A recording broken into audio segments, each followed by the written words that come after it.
Hello, YouTube audience. Time for another Feedback Friday. We're going to start looking at this goblin from Sam.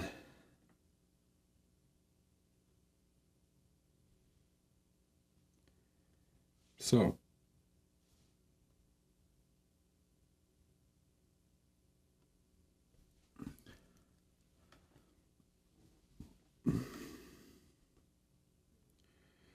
Sam asked, how can we deal with the... he wants general feedback, and then how can we deal with the shadow areas? So when you're talking about doing this, like, strong lighting direction, right? I think the thing people often forget, and it can become a little noisy, is we need to really think about, like, the kind of general shape of the model first. Like, what we're going to do is we're going to make an add layer. Okay, the model can become very noisy if we don't get, like, the general form and shape in first. All right, so what we want to think about is really like, okay, what's the lighting direction? It seems to be coming from this way, right? Kind of front, right? He's done an okay job here with, like, kind of the upper part of the leg, but even, like, the foot could use some more light. You know, the stomach here, the chest, everything. We want to think about, like, all this stuff on the left side of the model needs to be just, like, a bit lighter. And then even here, like, on the arm, like, probably more of this upper part of his arm here would catch light, right? Now, I don't know exactly how his shoulder would interact, but maybe you could push the light a bit more in order to create some definition on that side. But we want to avoid too much of these, like, super dark shadows on the light side of the model, and reserve those dark shadows for the actual shadow side, right? So we have something a little more like this, right? And this includes the base, like, you want more of the base to have light on it where you want to push that lighting direction. Okay, that includes all of these parts. So creating a general form first, and then adding these deeper shadows as you go, okay? Probably also means more of this bone needs a bit more light, including the hammer.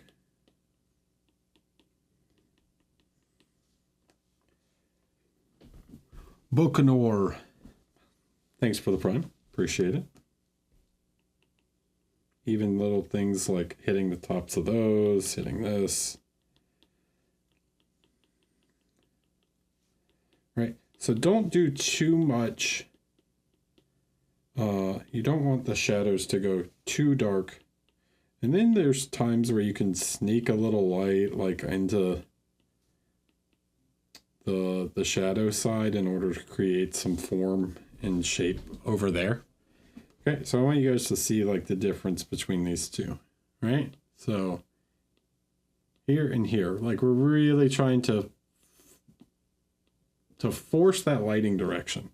Even if I tone this down some, right? I can tone it down a little bit. It still really is emphasizing the direction of the light and the overall shapes, all right? So you don't want too much shadow in those areas of light, okay? Now, that said, I would go brighter, but something like this.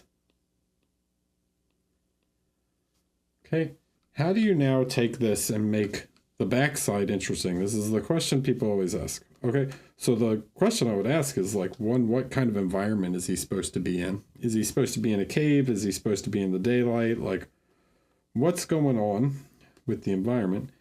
But you can start to introduce these secondary lights that are not as strong, right?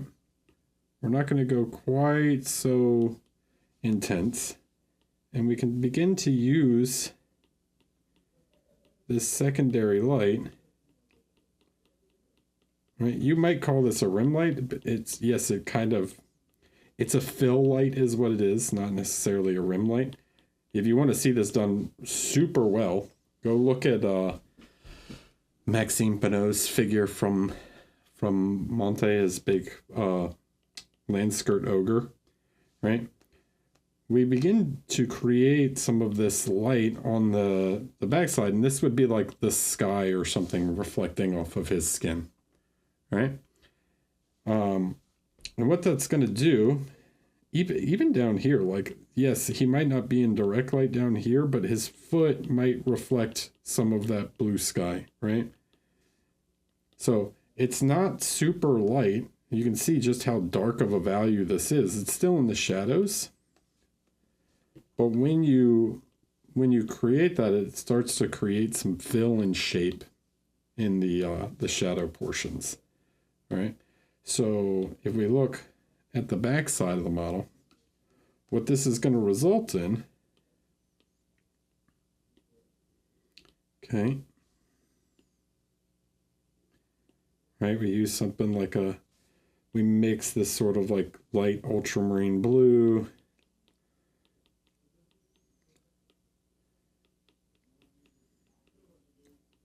We start to create some shape in the secondary direction, all right? And this is going to begin to like fill some of the form and shape that is lost and give some definition to the model that was generally lost, all right? I'm going to kind of overdo it and then tone it back to show you. So it's like if we imagine this was like a really bright light, you know, quite that this would be very strong. You could see, if you guys remember, if you watched on, what's it called? Here, let me grab this. If you remember on, where is he? Right? Painted Titus the other day, this week. Okay, if you were able to watch that, right? We have this sort of like grayish light, which is more blue, from the other side in the shadow area of his face in order to create this kind of fill light that gives some definition and shape to the other side of his face. You do that same thing, right? But you do it from the back also. Okay. So we're creating definition with a softer light source. All right. And that means all this stuff, right? All this stuff down here can have these like more bluish highlights on them. Or whatever color you want to use. Maybe if he's in a cave, maybe there's some kind of like fire or something behind him. Whatever. You can shift the light in a way to make this work, right? Even on the bone and stuff here. Now I'm going to tone this back.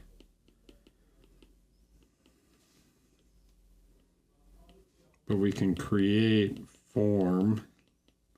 If you want to see an extreme example of this, go check out Dave Caldwell's new bust he just posted. For me, it's a little much, but it's a cool like exercise to show like multiple light sources.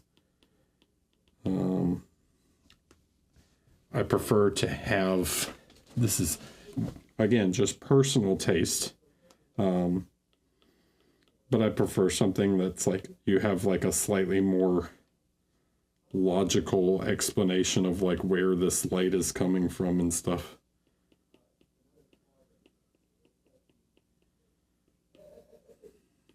Right, so even here, like on the rocks here, like you can catch edges and stuff with this more blue light. Now I'm going to tone this down.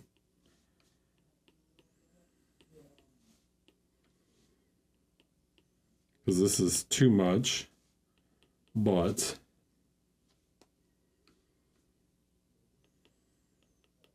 whatever. You get the idea, right? So we create this sort of blue fill.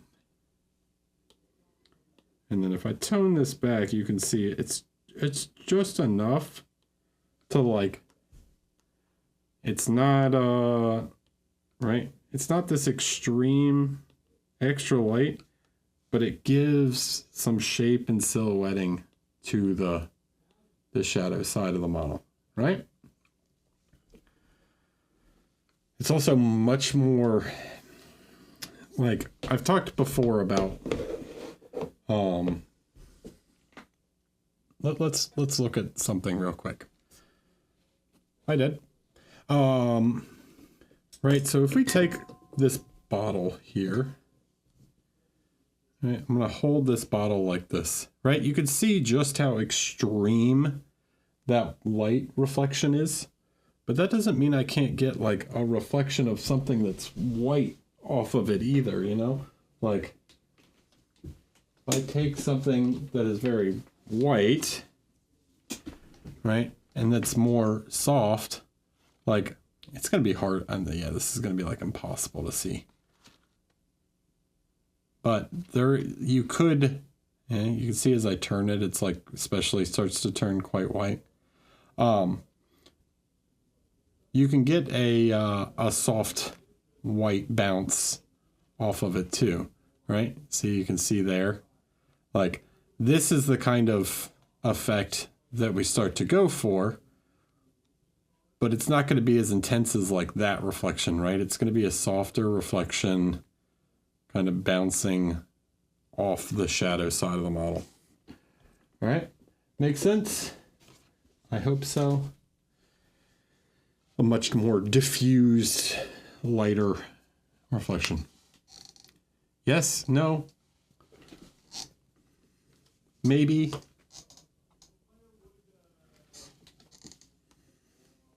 Clear?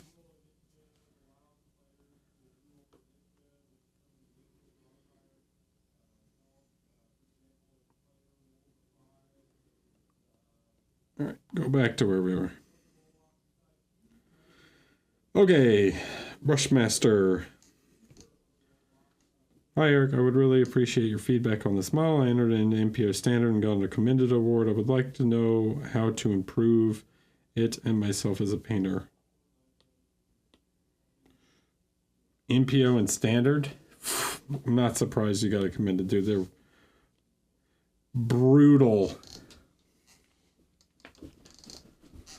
Because honestly, like, yeah, this looks pretty good. So, don't know what's going on down here with all this speckling, but so I like the shirt and the skin's okay, but the red arm is a bit much. All right, so this happens a lot where, dude, the standard judging was super harsh.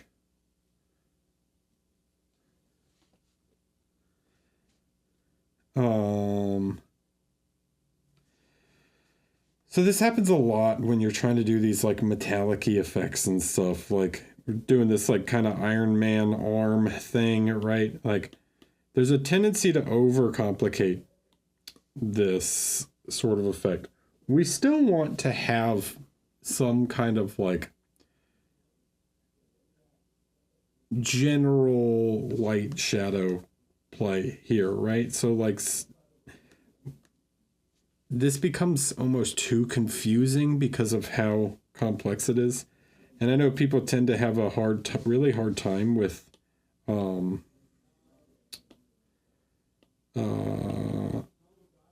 what's it called? Flat metallic surfaces. So like polyhedrons and stuff, right? So what I'm going to do is I'm just going to like take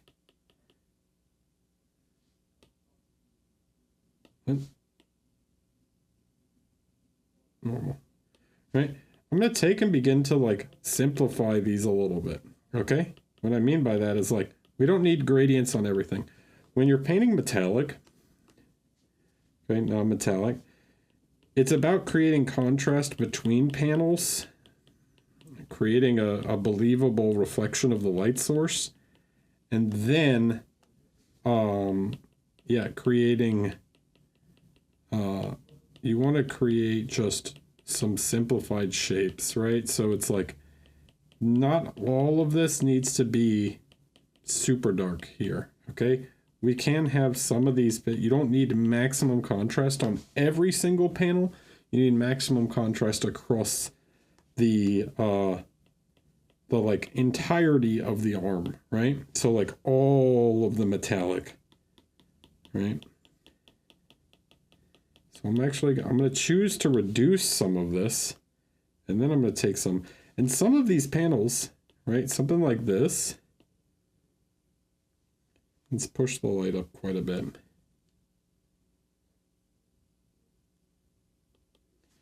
Okay. Not everything, right? Like sometimes one of these facets, I guess you could say, might be in a position where it is like just in the right position to get like the full reflection. Great. So like maybe this panel here is like, yeah, it's just catching the light in just the right way that it's just much brighter than all of the other panels, right?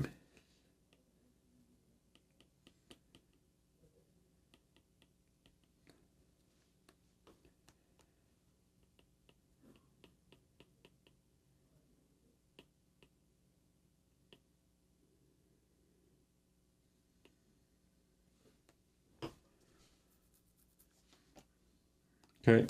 What this is going to do is make the overall shape of the arm. I feel like this is a very similar thing that we were talking about. This, we want to get the overall shape of the arm to make sense and be readable, and then we can like worry about, you know, adding more and more of everything here and there. Like this, maybe this whole panel here is just darker, right? Maybe this panel here, you know. Maybe this panel is just generally darker than some of the other ones. You don't have to try and make everything like have a gradient on it, okay? Like this arm is going to reflect some of his t-shirt, right? Which is black. So we can include some of that black there.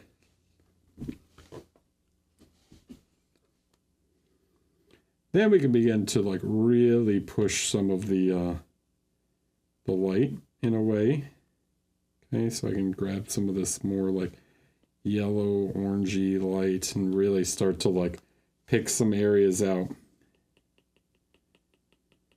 Right, you've done these edge highlights, but sometimes the panel is in a perfect position that these edge highlights like catch not just on the edge, right? They catch on the flat, right? So something like here, like maybe this is just like super bright, okay? Maybe somewhere on his arm here is much, much brighter if this does have a curve to it, you know?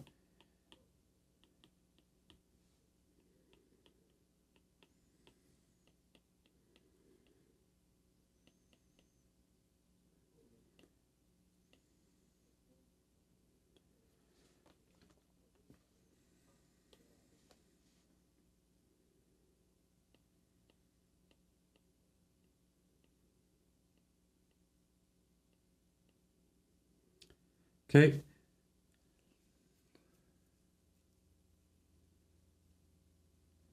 It depends. It depends on like the panels. Like these panels up here probably aren't all the each one probably has like a slightly different angle, you know. But yeah, it's definitely about like getting just the general shape in, you know, like this doesn't really need black here. Like we want to create some form to his arm.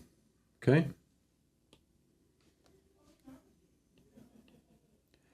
The same can be said up here. Like, where is this dark shadow coming from on top of his hat?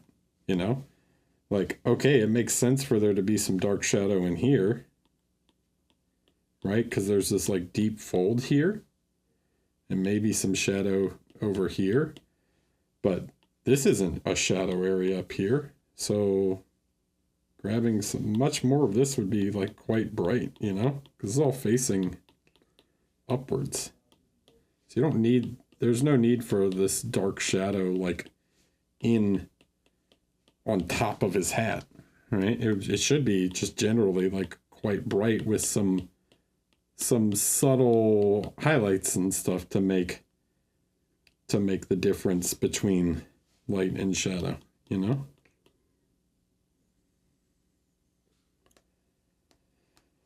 So you take this and then you know, then you can introduce some more highlights here and there to show shape.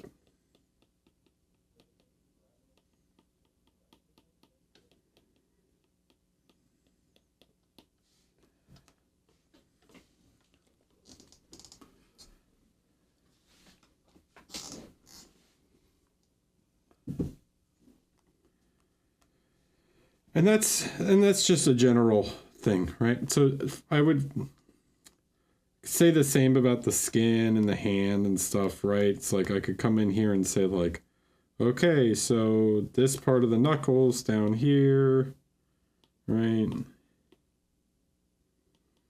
Like these start to curve away from the light. So as we get underneath, you know, these are now curving under. So more of this should be in shadow.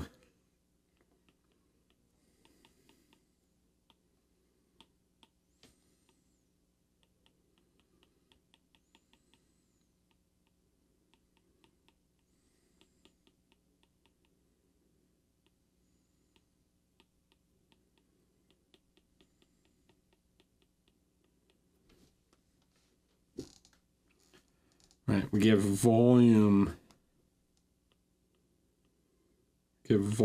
and stuff to the hands, right?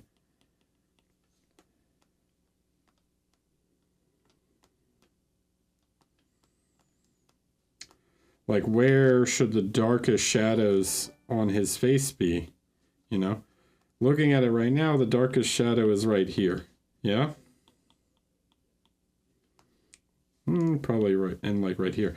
But more of like the underside of his nose should be in shadow. Maybe some more under he's got pretty heavy eyelids. You know, we can create some shape. And then under his jaw, right?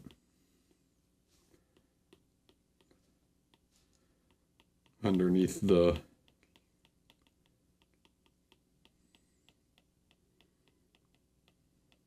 shadow here on his mouth.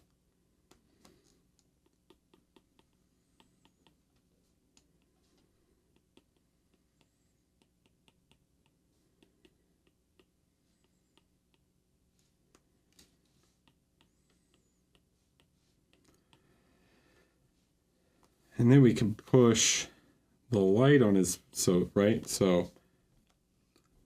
pushing the shadows to give more form, right? So you have a tendency to, it seems like you're having a little bit of tendency to focus on details first, and you need to focus on the general shape of the head a bit more, right? Or the volume.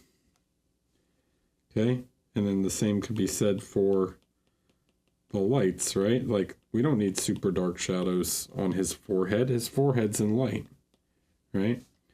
We get some general shape to his face here, right? So like pushing the lights here, pushing the light on his nose.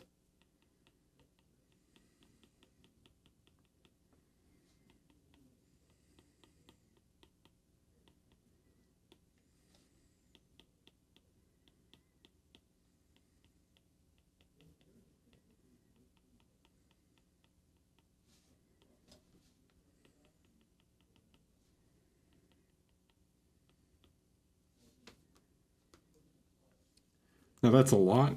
I can tone this down a little bit. But let's see before, like, let me put these two together in a group, right? So before, where it seems to be more focused on just like individual details and wrinkles. And then here we're focused more on like the overall shape of the face. And then you work on details, right?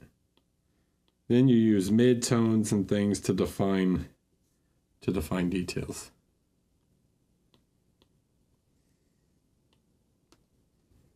Okay?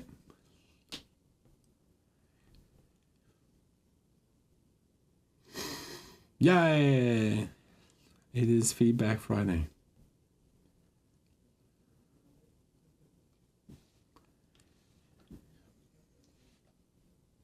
All right.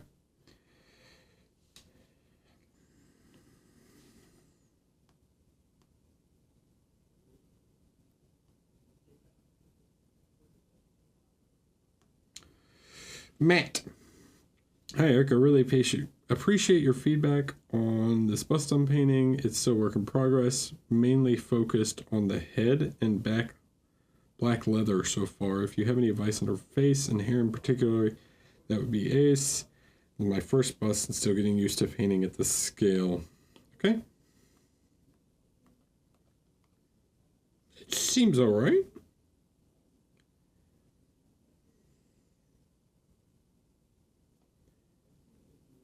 I think the hair is mostly okay. Let's take a look.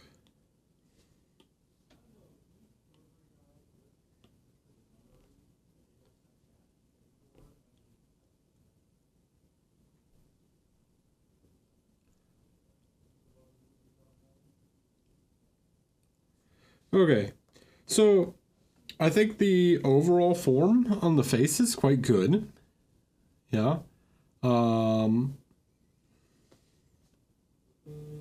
The leather looks pretty good. I think the hair is also pretty good. So it's a nice start. Where we can really begin to make this, and I also like some of the like subtle color variation. So where we want to push this a little bit further is we want to start to, we need a bit more details now, okay? So now we can start to paint finer and paint like a little more nuanced, right? So like her eye really needs like a dark line, right? Like, and then if you're gonna do eyelashes, like that's cool, right? But you need that nice like dark line here to show that that's in shadow. Okay, we can also create, I can use some of this purple or like reddish tone, right? Something darker, right? We want to start to create like a little bit of a bit more detail here in the corner of the mouth, right? This dimples.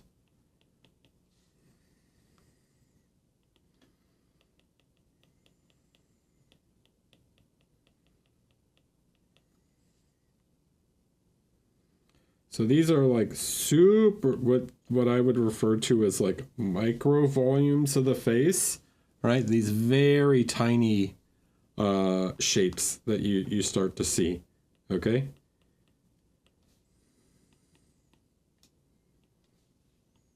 Even here, like we can darken this just a bit more.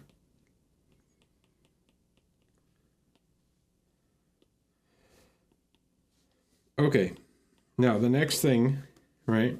That's very subtle, right? Like, so you can see, like, it didn't seem like it did a whole lot, but it created some extra little definition in the face, right? So very small marks. Next is, this is just, I don't think this is quite bright enough, okay? So we're going to push this a little bit more. Right? Now, where do we put highlights, right? I like the highlights here, right? And this is roughly the same value we have here. Like, this is a good highlight. You want that highlight, like, in between. You also would have that highlight here in the neck, right? So, generally, like, you have it one I don't have it because mine's not like super deep, but you often, and also the beard is blocking the light, but you often have this like nice highlight here on the neck and then on these muscles, right? So it's actually in that recess. Okay, some of the light that's going to reflect off the collarbone.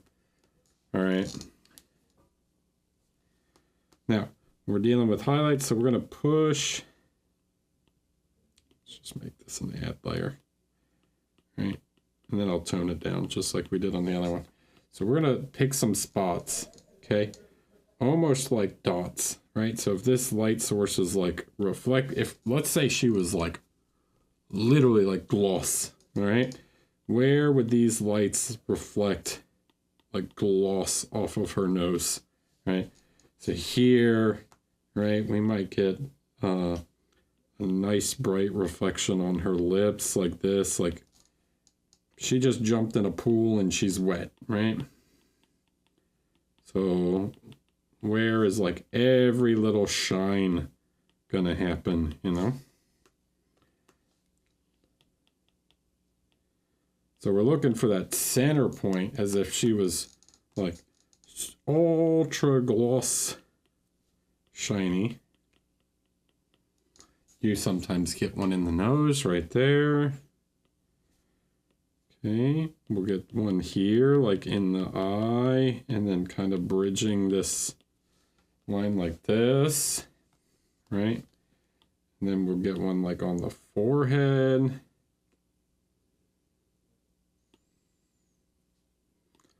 And then you have a small ridge of your brow. Probably get one on the eyelid. All right, so these are like the center point. And you can see now she's looking kind of glossy, right?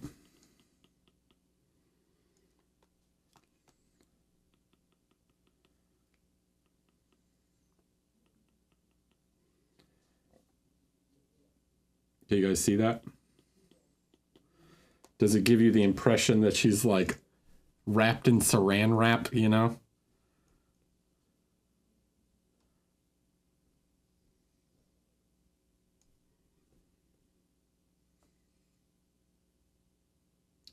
Okay.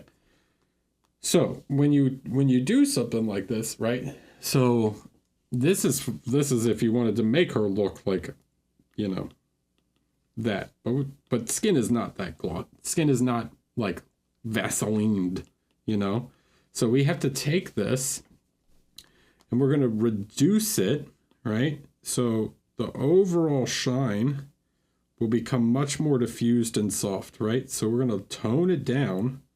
But then we also, beyond just toning it down, right, we have to make them broader, right? Because this is like, we're dealing with the specular reflection, right? And then how wide, basically, the more intense the reflection and the smaller it is, the glossier the surface is going to look.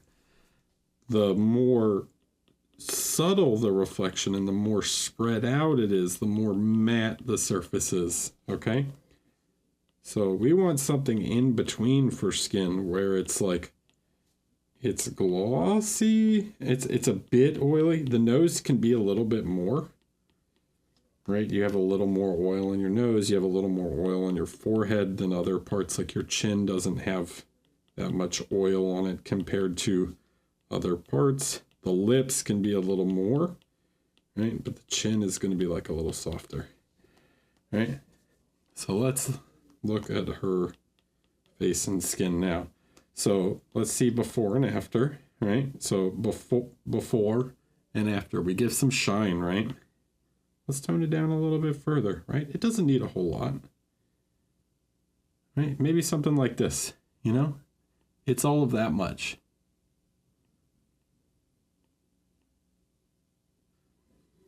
Okay, now we can make another layer.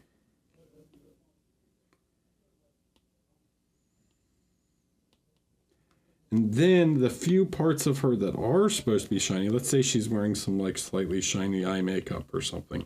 Like maybe her eye is going to be a little shinier. Her lips, if they're wet, it's going to have a brighter shine in it. The nose will typically be slightly more oily, so it's going to have a slightly lighter shine. All right? And then the forehead tends to be slightly more oily, so we can push the shine on that just a little bit further. All right, so first shine, second shine.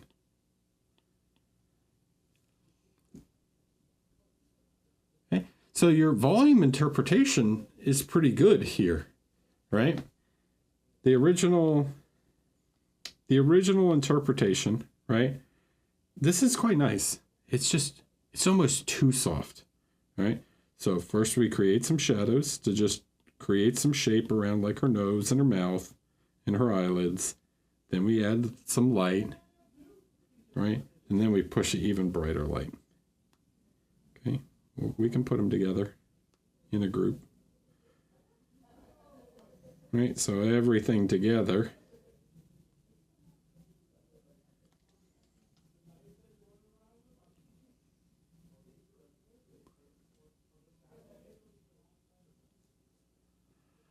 Did you also had to consider these oily parts of the skin when you painted the mermaid and pirate underwater? I'm not so much, because it's underwater, so you're seeing everything through a filter of underwater. It's very weird. Like, how does specularity work underwater? I don't know. We don't have a ton of reference to kind of figure that out. Okay. Makes sense? And then, yeah, you can do the same thing with the hair if you want, where you can now take this and maybe like just in this part here where it's a little more forward towards that, you can push it just a little bit further, right? You don't want to do too much, but you know, a couple little areas where the light's just a little bit more intense. You can do it on the horns too if you wanted. You can like make the horns look, I don't know, slightly shinier or something. Are you using digital painting to plan out a miniature paint? No, I am using digital painting to give feedback to a viewer's submitted model. All right, makes sense?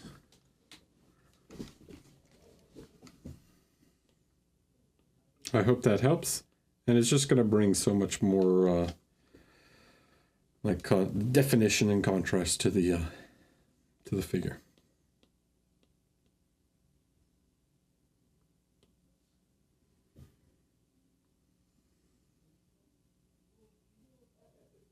Nice piece though. Yeah, keep going. All right. That was matte. Now we're on to... What are we on to now? Ursor. Hello, Eric. Thanks again for the feedback on the Viking bust. Currently trying to implement better shadow work on it while working on this mini bust from Mineworks and pushing my skin and metalwork.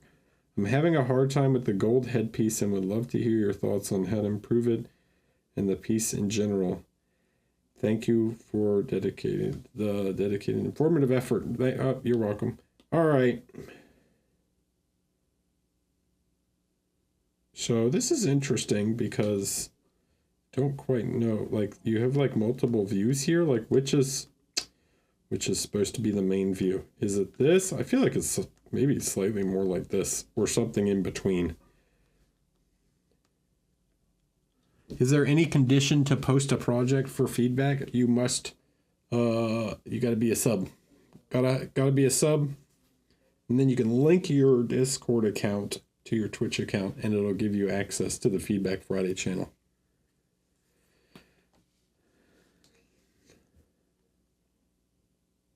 Did I already save this? I don't know. Save it again, whatever. I did, but...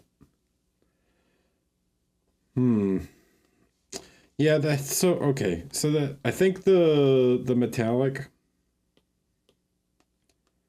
I think the metallic here is like a little more successful than the headdress. The headdress is like really missing some of these like secondary tones. Like you've got these nice like warmer yellows on the bottom, some of these dark colors here, and like it's kind of just black and then goes like to yellow. So I'm missing some of that like contrast and depth and edge work that you have on the chest on the headdress. So that would be my big recommendation here. Now, let's talk quickly about the skin. So you have a tendency to like really, it seems like you're kind of hesitant to like push things up to the next volume. Like what I don't understand is why is there this like big thick outline and like the highlights here, like they never go up to the like edge of the next thing, right? There's like this dark halo around the chain, right?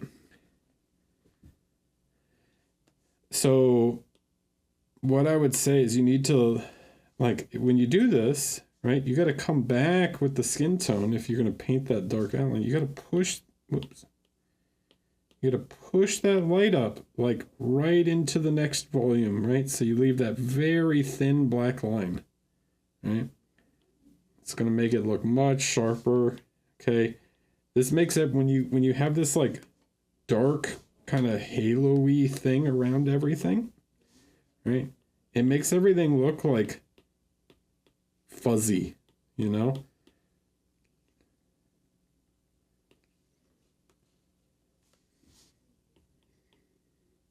Okay, so don't be hesitant to like really push the light right up to the next volume and create that shape. All right. Now, dark skin tones. I know I've done like the Space Marine. I did a Space Marine head quite a while ago. I think it was the first Space Marine head video where I talk about darker skin tones. And this is pretty okay, but this is like a bit gray orange, right? So we need like a little bit more like saturated red browns in here. And you're also like, so you can look, it's not that much of a difference, but you can see that like when I put these more reddish tones in here, like it changes it just a bit. Then, yeah, we got to think about like, there's like way too much definition on our forehead. You can see the light of the camera reflecting off this like super dark tone that you put on the forehead, and it's turning like this weird gray, right? So black skin tones are just like Caucasian skin tones. They're just a bit darker. So we're going to start to take these like warm orange browns and create basically like these skin tones like this. This is assuming that there's, so we need to create general light shapes. Like her forehead is in light, right? There's no, we don't need this like ultra dark shadow there, right? Unless you're trying to paint like, what is her name? I don't know the model's name, but there's also the lady that was with David Bowie, you know, like she's like, her skin is like charcoal black, like super dark. Depends on what level of dark that you're going for, right? You guys know who I'm talking about? I don't remember the name of the model, but okay.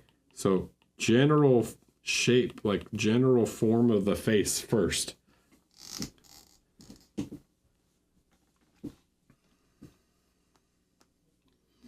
Okay, we need to create light and shadow on this darker skin tone too, right? So then we can take these darker tones and create, you know, right? We can have these shapes in here also.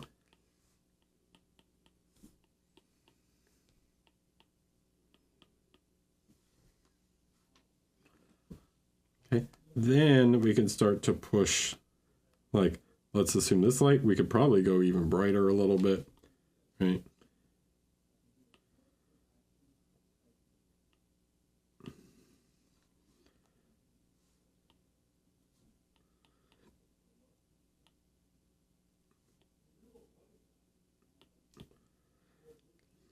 And then you don't need to go to pure white on dark skin like this, okay?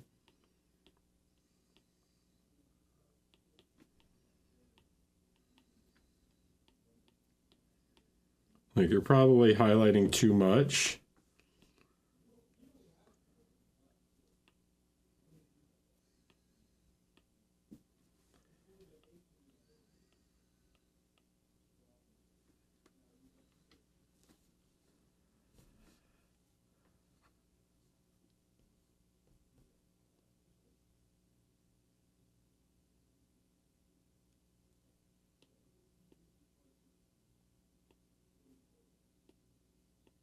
I apologize. I don't remember exactly which model I'm thinking of.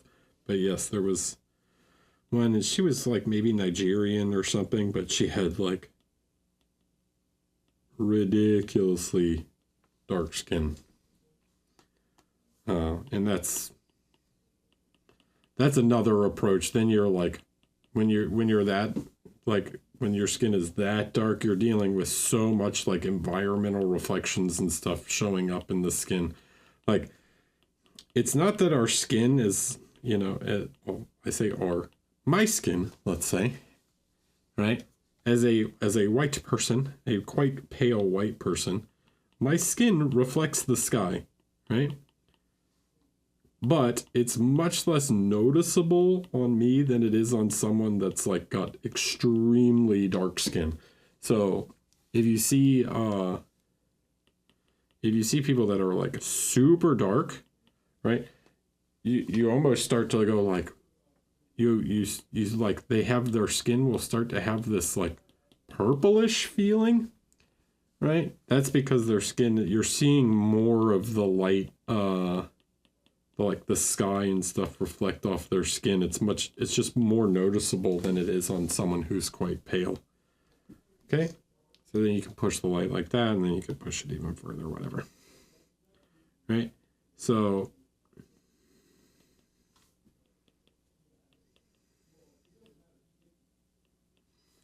yeah, you don't have to go so dark everywhere. Like this still has a dark feeling to it, and then your highlights are they're just too sharp and bright, right?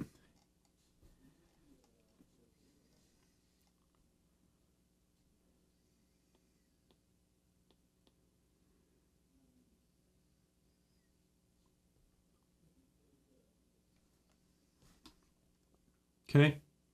Make sense? Yes? No? Yeah?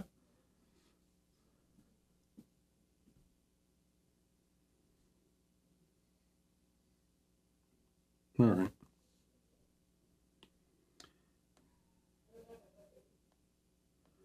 Dan. Dan says, "Hi Eric, this is a semi-follow along with Arnau's step-by-step in his FAQ book. I'm generally happy with the textures on the materials like the skulls and leathers, but I'm not sure the body of the Mini is quite as successful. I struggled to hit the right balance of establishing the shapes of the anatomy and not creating islands. I worry it may have ended up a bit flat, overexposed in places, and still too fractured in others. Grateful for the feedback."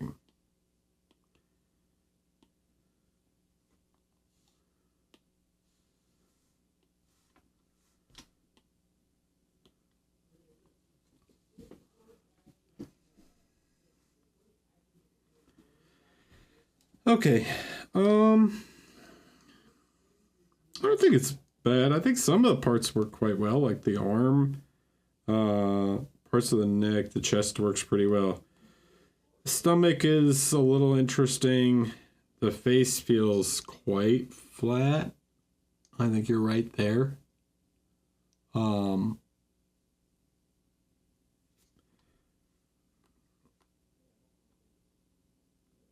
So It's interesting. Yeah, I think you were pretty successful in certain parts.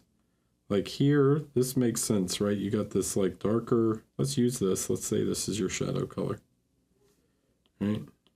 And you have this part of her arm in shadow. So that's good that the rest of the arm is in light, right? And then here you've got some of her stomach that's a bit more in shadow, and then the shadow's sort of here, and it comes around like this. So this is quite good too, right? You got even her hip bones and stuff tucking in there, right? Okay, now our neck. This is where I see the issue. That most of the issues seem to be more on the face, right? So there's just too much light, and the lighting is kind of flat on her face, and then the shadows are like too extreme. Like why is the nostril like sticking out? It's like outlined. It's like you're trying to draw the features of the face instead of letting the general light and shadow define the features of the face, right? So what I mean by that is we're going to take this shadow tone, okay? We're going to simplify the shape here, okay? So it's like this side of her face is in shadow, okay? This whole side, right? What about her jaw? Like her jaw's, people mess this up all the time too. The jaw starts to round under, you get some shadow there. So what is this like darkness here? It's interesting because like this is an area of light. So what is the light tone? Like let's grab a general light value. Say like this is all light, right? All this is in light. And then maybe the shadow here like continues up and it's underneath her nose and it actually covers this nostril, right? It's something along this shape. Well, she has, I don't care who you are, you have your lower eyelid will pick up shadow, right? This part of the mouth, underneath the chin, like underneath the lip, it's going to pick this up.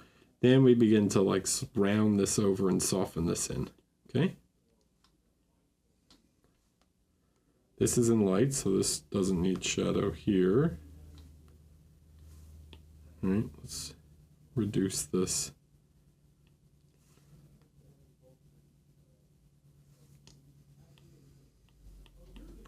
Probably highlighting a little too much also. Okay, like that looks good. This looks good.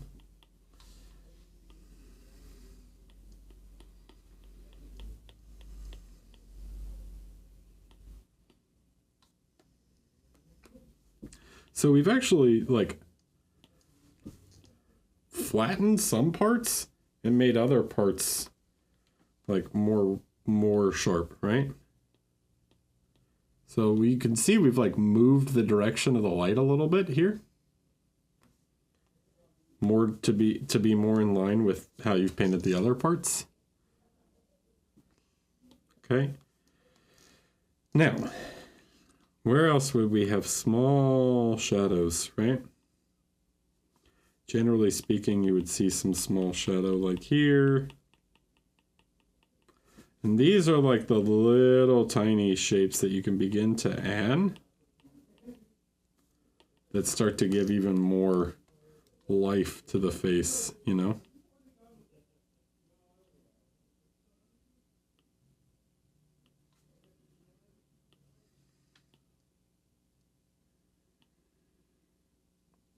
Like, yes, women have brows.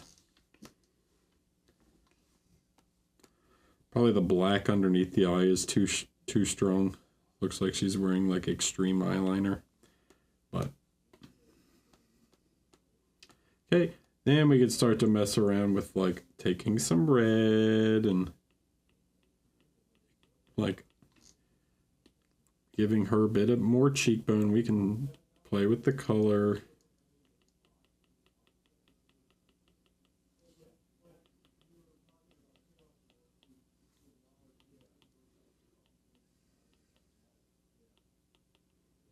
This shadow here becomes more obvious depending on the lighting direction.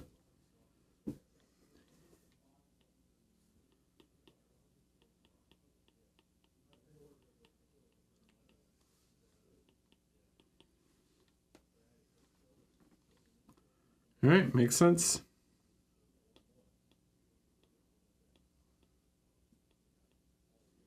So we give some further shape to the face.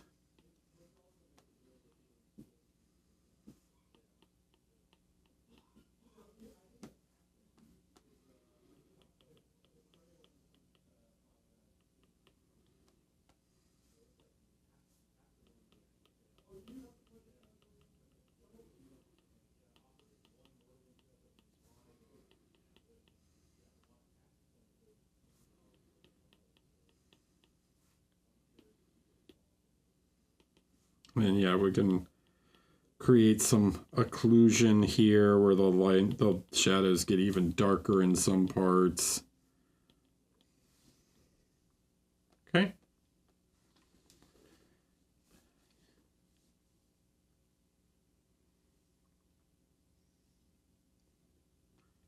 So getting the overall shape right and then adjusting it. Like this is like you're drawing around the nose too much here, right? You're trying to like draw it's like drawing outlines for like a comic book. Like you're trying to draw outlines and it makes the face look kind of weird because everything is like too sharp, right?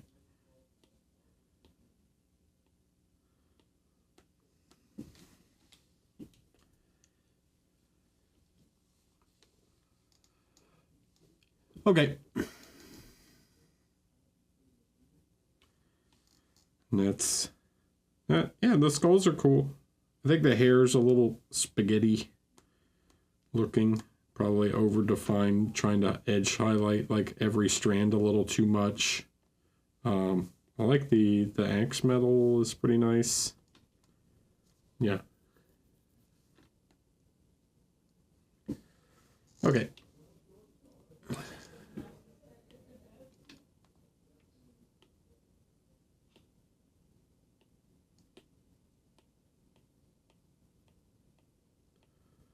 Hi, Eric. This is Dominica. I'd like to get asked for feedback on this bust I recently finished. My goal was to achieve a delicate pastel look for the figure while avoiding overly sweet. I'm curious to hear your opinion on the overall mini and what else I could improve. Overly sweet. This is nice. The metallics are quite good.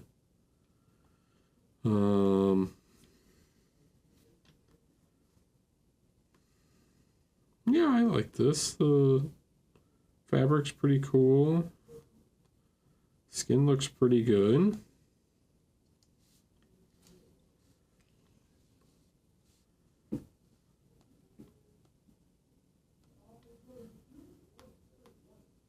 Fur's not bad.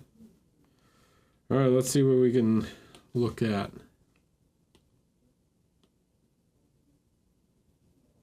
Honestly, I think this is generally quite nice, especially like the earrings and stuff. Metallic, yeah, it's super cool.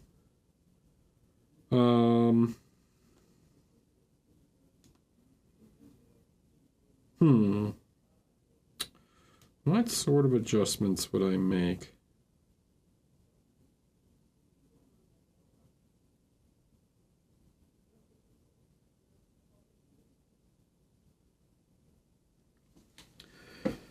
I'm just looking at the face, and I feel like we're talking a lot about the faces on this stream. I think for me, what could really add a lot is just some like color in some places. Like I know you're using pastels, but even in the fingers, right? Like you've got these like nice pinky colors like through here, right? I think what could be cool is to use some of that, like your hands tend to be quite reddish, right? So your fingers tend to have a little bit more pink in them. But then I think we could do the same thing on the face. Like, you have like no warmer colors in around like the nose. So like we can add some like warmth around the nose. We can add some color to the cheeks.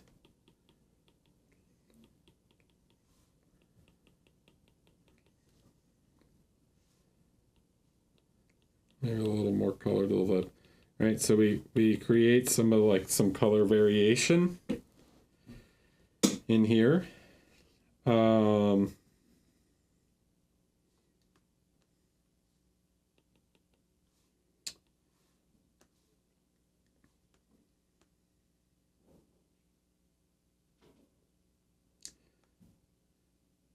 then yeah, so the mouth, right? Like, oh my, this keeps coming up, but your mouth dimples in the corners, okay?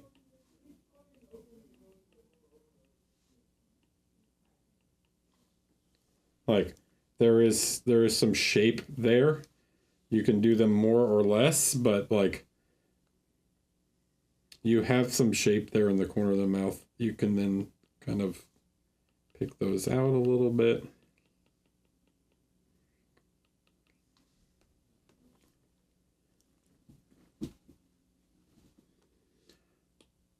Otherwise, it looks like like nobody's mouth like just curves like that and ends in like a perfect line, right? There's like it dimples in.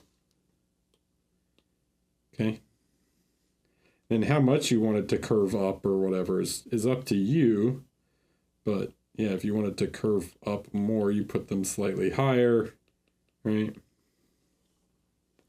Or slightly lower. The micro expressions, right? We're like dealing with like micro expressions of the face, like how deep those dimples are or whatever, can change quite a bit the expression.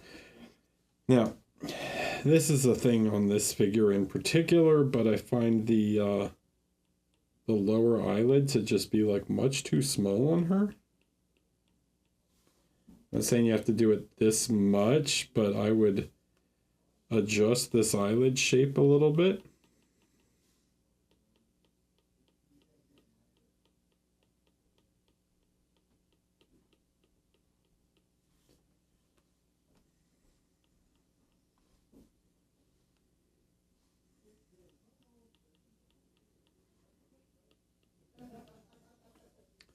Just the nasal shape there. And then there's this subtle thing where you can see, I don't know if you guys can even see this, where it's like you're drawing this, there's this sort of line that's almost drawing here, but really this line is not like this. This line goes like this. Okay, there's a muscle here that starts up higher. Oh, Polinsky, hello. Hi. There's this muscle here. This is the one that, you know, pulls the side of your mouth up, right? When you smile, right? These become tighter, right? So that starts a little higher. So we want this shape to, oops, come out a little bit more, and it's such a subtle thing. And we want it to come around the side of the mouth, right?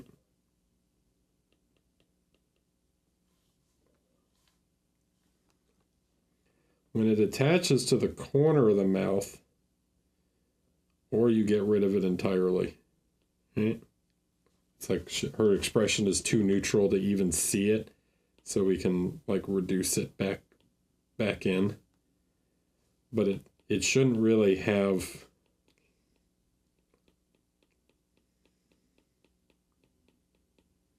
It shouldn't be there that much, is what I'm getting at. So like here, I brought it together, and then I can really like kind of get rid of it. Like we don't need it. But probably based on the direction of the light you have here, this might actually, this light, because she's doing this like upward lean, right? Her face is like tilted upwards. You can see it in me. Like if I put the camera on myself, right? I have the strong shadow here, right? But if I lean up and go like this, right? It's gone. It's still very subtly there. But I actually have a highlight like right here. You see it? Like this is the brightest part, and there's another bright part right here, and right here.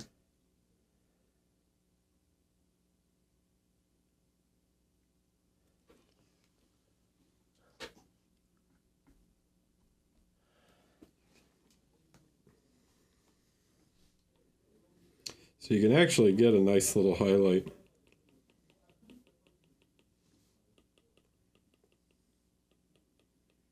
Like that.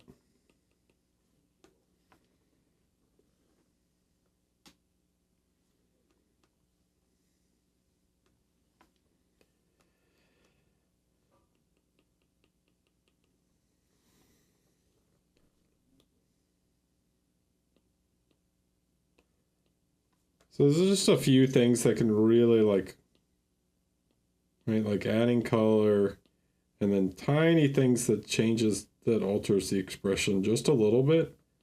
It gives just a bit more natural look to the face. And based on this light, I would probably say you need a bit more highlight, like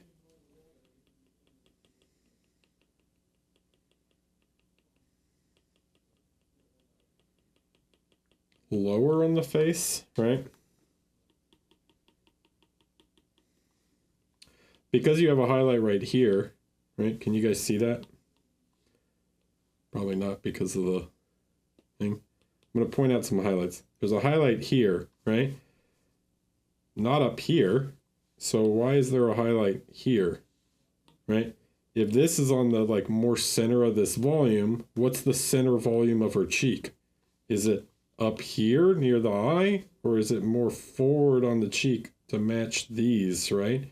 We're trying to match these highlights together, so they need to be like in the same position. So if there's a big highlight on her forehead like that, that means that the highlight on her face, right, like this, is not going to be as strong.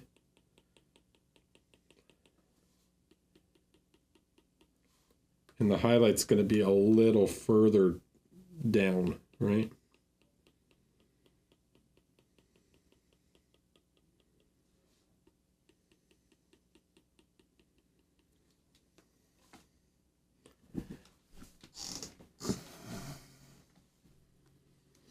And this is all very dependent on the viewing angle and blah, blah, blah, blah, blah, blah, blah. But you kind of get the idea.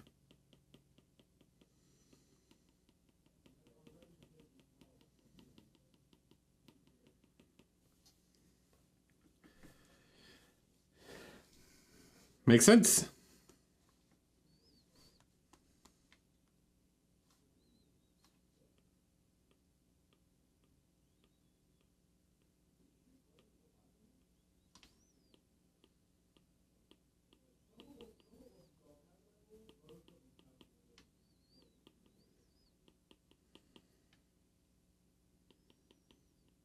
Probably have quite a bright highlight right there also. A big blast of static? Weird. Is it fine now? The audio is fine?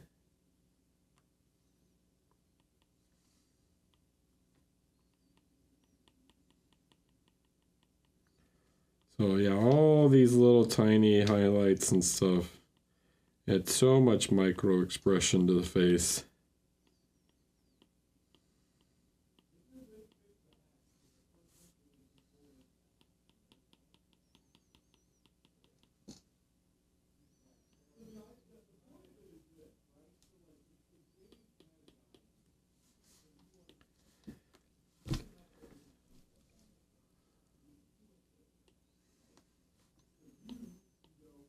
I mean, it's up to you guys which one you like better.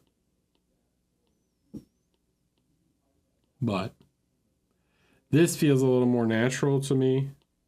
This feels a little more plastic, right? A little too doll-like.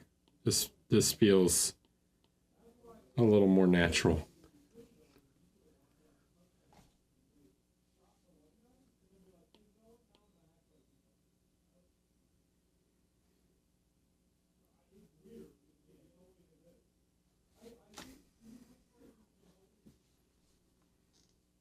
Okay.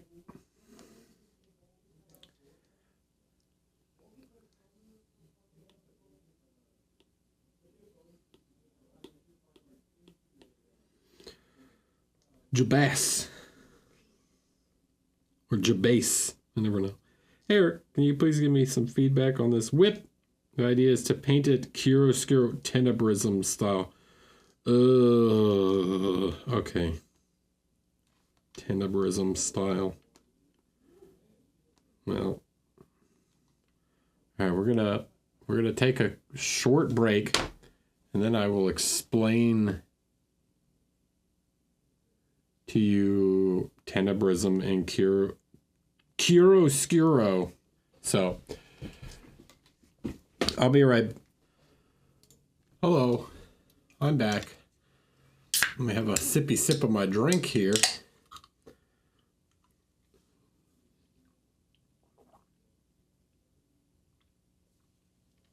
Hi, Mose.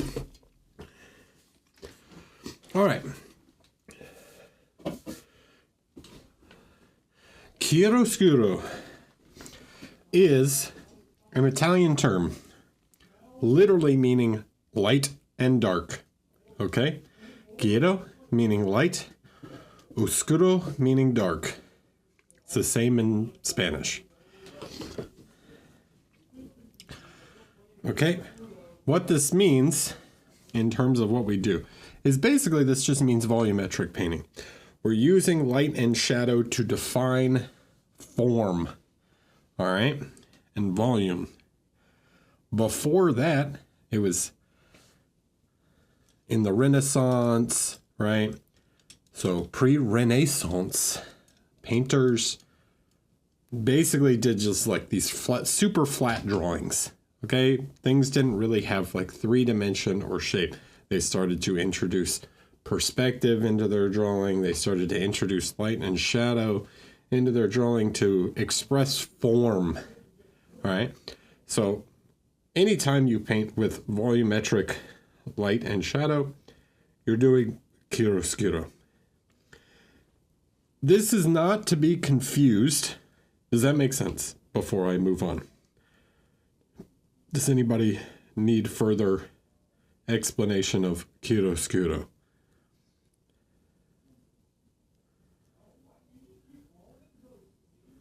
Yes, no?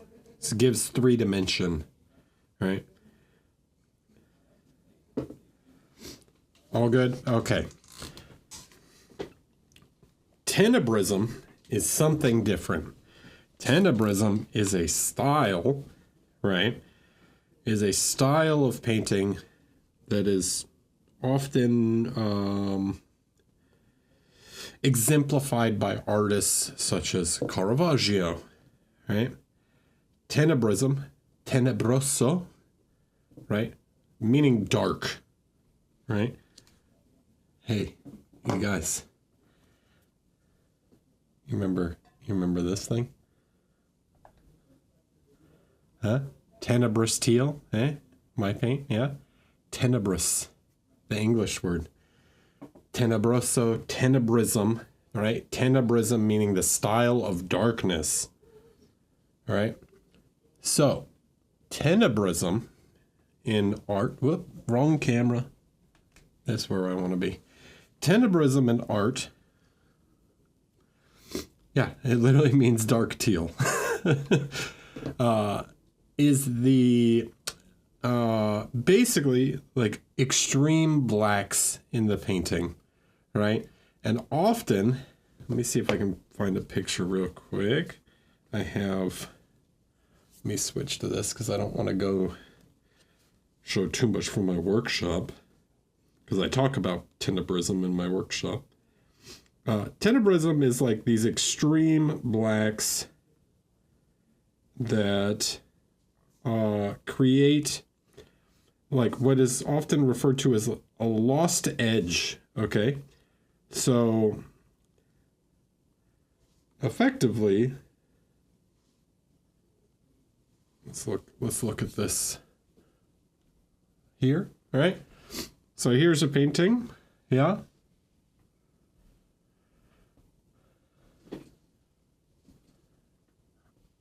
Lost edge, right? So if we look at the guy on the right, yeah, or even some of the other figures in this painting, the shadows are so dark that the silhouette is lost in the background. All right, like it's exemplified by these extreme blacks, and you begin to lose the shape.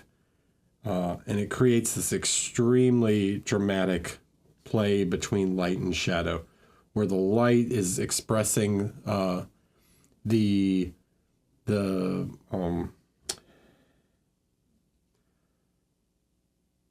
like, what's the word I'm looking for? Geez. It's like hinting at the form, right? But we can't see everything exactly, right? So the light is the play between light and shadow, right? We don't get an exact feeling of the silhouette. We get the impression of the silhouette, right? We get the impression of the form without explicitly showing the form. Okay? That makes sense. So the difference between Chiaroscuro and Tenebrism, and Tenebroso or Tenebrism, right? One is, yeah, you're just using light and shadow to show form. The other one is you're using these darks to create drama and mood. You're also, cluing in people to the form, but the form gets lost within the background. Okay? Make sense? Yes or no?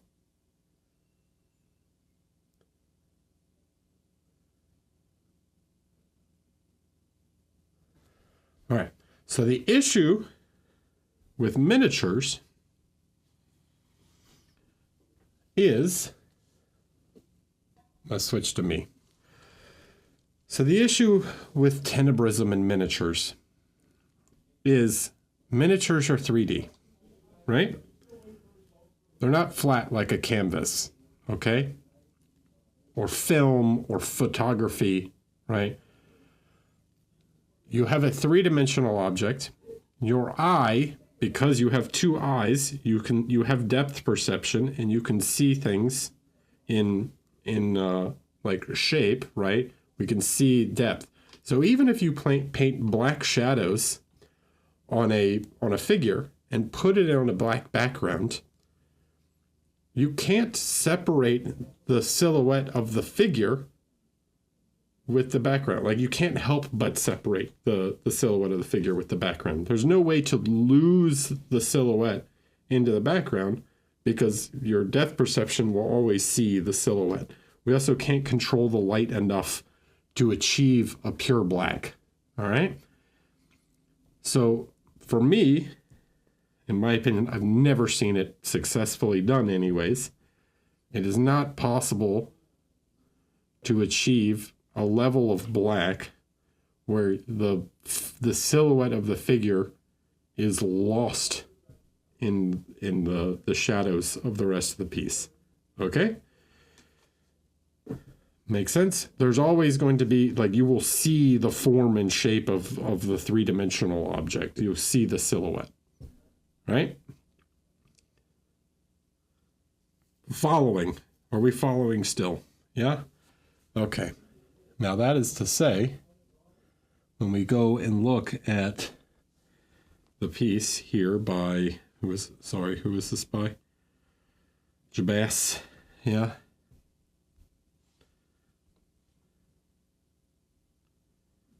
Oh, apparently I didn't save it.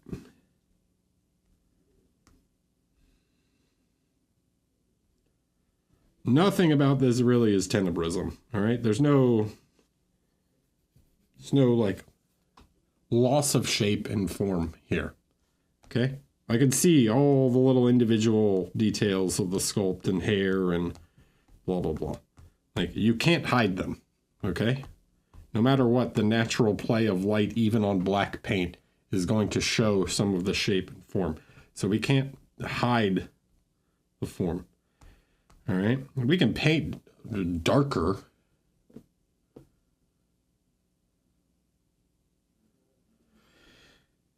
We can paint darker, and we could play with the photo in order to, like, this is why you can make this sometimes work in photo, right? Because in photo you can alter the black levels, yeah, in order to make some of these things like disappear, right? If I wanted to take her and do something like this, right?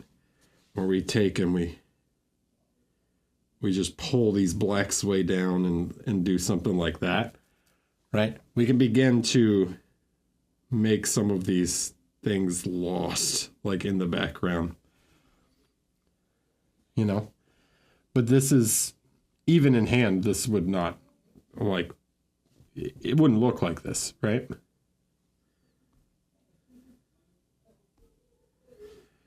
All right. So, that is to say,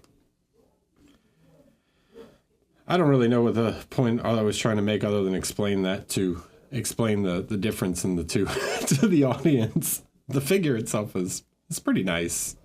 Yeah, and you can still do something quite dramatic, but you have to define a little more in miniatures, I find. So, what can we do to improve this model? What can we do to make it even more, if we want to push how dramatic it is, what can we do, right? So there's some nice focus on the face right now. Okay, I think the face has like a pretty good focal point on it.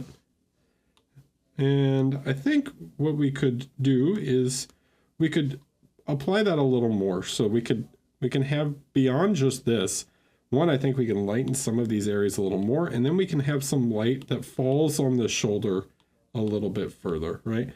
So instead of just the light being just kind of here, we can allow this light to like fall a little more like this. Okay, so what we're going to do is we're going to take, let's start with the airbrush. Okay.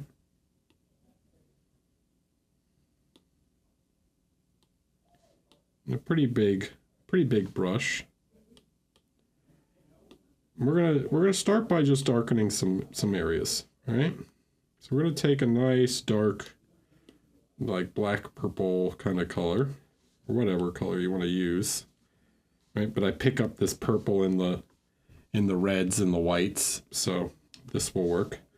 We're gonna darken this down a little, right? So we're gonna lower some of the values, not that much, a little bit more. So really, there's still a small interplay of values here. Like, you can do pretty subtle value work, but here we can tone this back even a little further in order to create some deeper shadow areas. All right, something like that. Now, it might not look like I did a lot, but if you turn this on and off, you can see just how much we reduce that. Okay, I'll tone that down just a little bit. So it's like, all right. Then what I want to do is something similar, but with the lights, right? So we're gonna push the lights a little more using this kind of yellowish, this sort of golden yellow that you're using. We're gonna try to push the light a little further in some of the focal regions. All right. So let some of the light like fall on her hair. Let some more light fall on her chest. Not that much.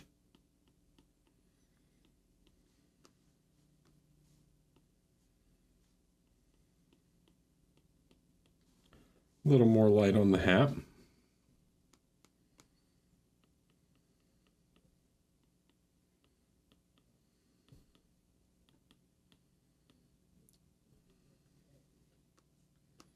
Okay, and then I think because we don't want it just like a pale pink, I'm going to take like a quite saturated red here. And we're going to push the red on the jacket. All right.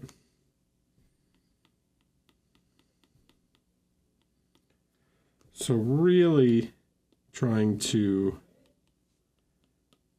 let some of the light here, especially on some of these folds, these upper facing folds,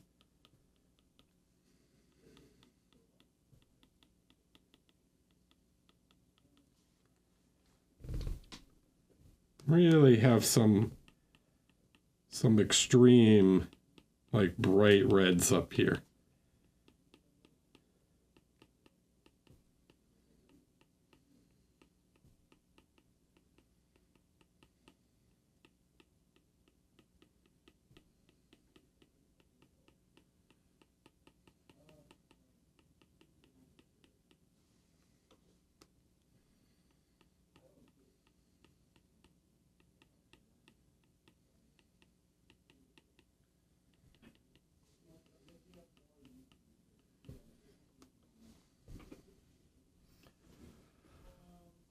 Okay, is this making sense? We could push it even a little bit further. Maybe warm it up just a little bit so we can get to these like oranges.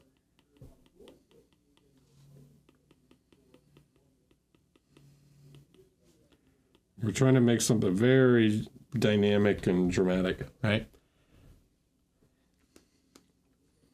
Then we can play with some, these are a bit like muddy yellow, so I would desaturate these a little bit, but then we can play with her hair a little, like let some of the light be a little more extreme, particularly on her shoulders and stuff. And then, yeah, some of the light like on her chest.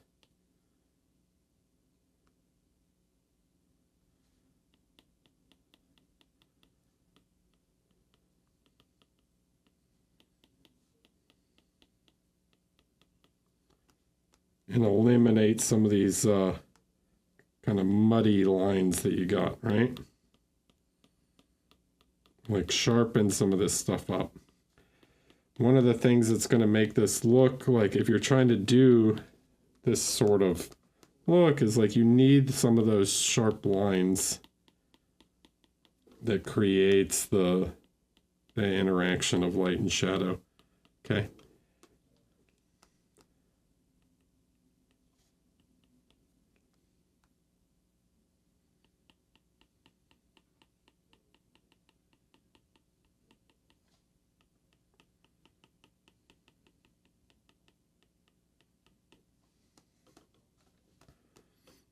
Even here, like on this, right? This is maybe not as warm as it could be when you're doing like a white, right? And you've got this strong kind of ambience.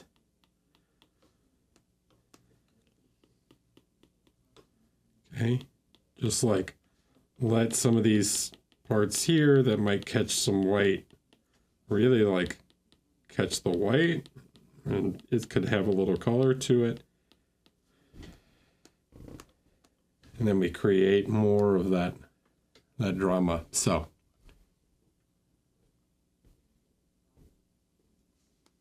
okay, so let's look before and after.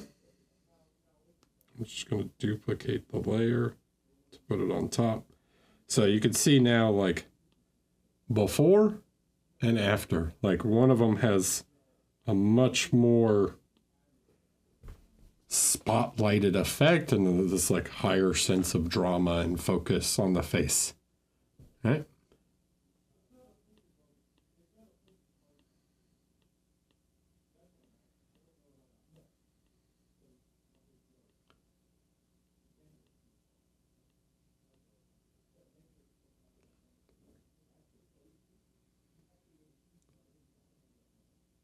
Can I take a look at the back? The lights are cold, but I made a fake orange light just to shine the weapon. Yeah, I mean, it kind of works. I think if you're going to do a warm light, like probably some of the steels and stuff need a little bit more warmth to them.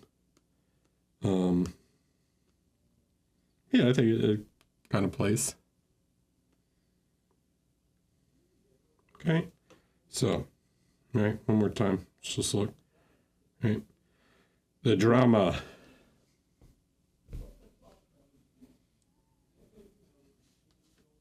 Even like darkening, yeah, over here, right? Like,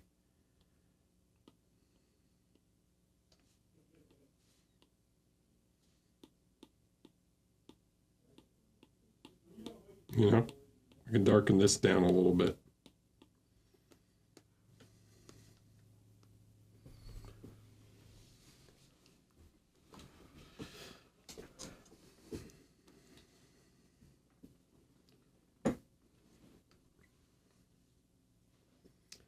Okay. That was a lot of talk about principle and stuff. Bunk you later. Hi, Eric. Thanks for the previous feedbacks. This is not an Adepticon piece. Thanks for letting me know. Just putting that out there. I would love some general feedback on the sword or pistol. Not very happy with my interpretations of those large flat volumes. Or anything else you might see. I know he's in dire need of some dark lining and separation. It was a bit of a time crunch. Oh boy.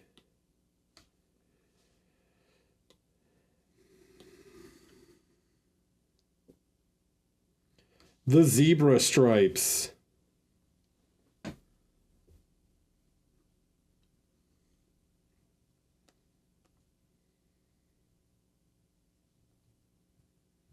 Yeah. So, yeah, this is me. I don't like this effect. Like, what is this thing made out of that it's getting this weird shine, right? Like, to me, it doesn't make sense. Just, like, get rid of it. Or, like, darken it down. Pick one. If you're going to do one, like, if you want a little shine on one, like, do one like it's shining. Like, unless you got two exact same light sources, like, equally, like, spaced between each other, it doesn't make sense for a single plane like that to have a double reflection like that.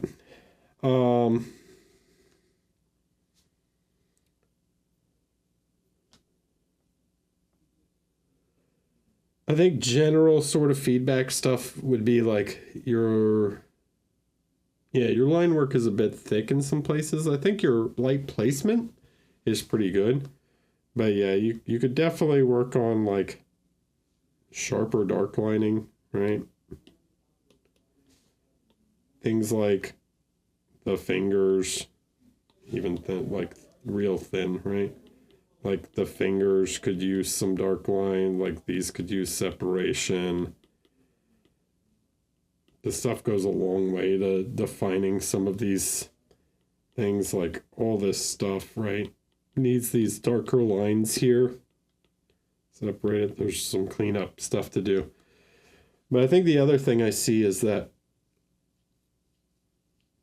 the armor, I have a tendency to, it's like kind of blown out. I think some people have a tendency to like really over highlight stuff.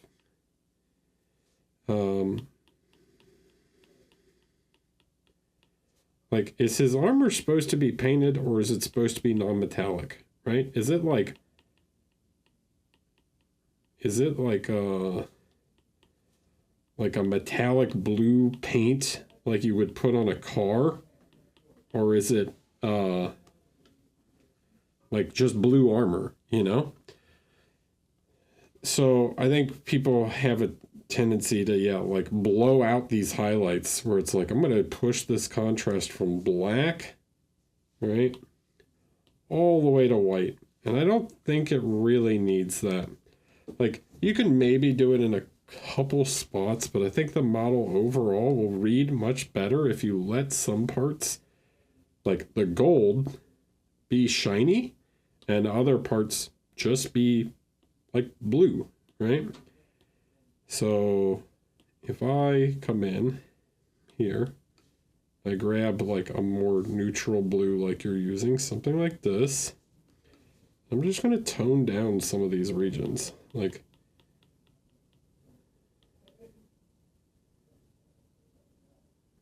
this blue, what this is going to do, like the reason I say this is because what this is going to do is it's going to make the parts that are shiny be more shiny, and it's going to create more contrast. We're trying to create contrast between the different elements, all right? So it's like, again, like we're not trying to create contrast everywhere. We want contrast. Contrast is good, guys. We like contrast. But we also want to create contrast between elements, like letting certain things be brighter than others. It's fine if the blue armor doesn't go to like pure blue, okay? Or like all the way up to white. Like it doesn't need to be like ultra shiny, you know?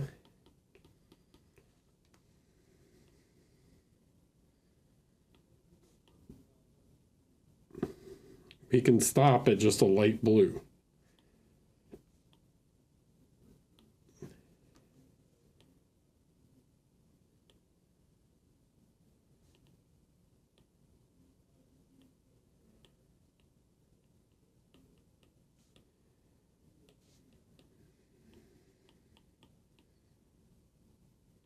If everything is screaming for attention and everything is like glossy and shiny, nothing grabs attention, right? So by darkening some of these areas, letting them be more just blue, what this is going to do is make things like his face and the gold and stuff stand out more, right?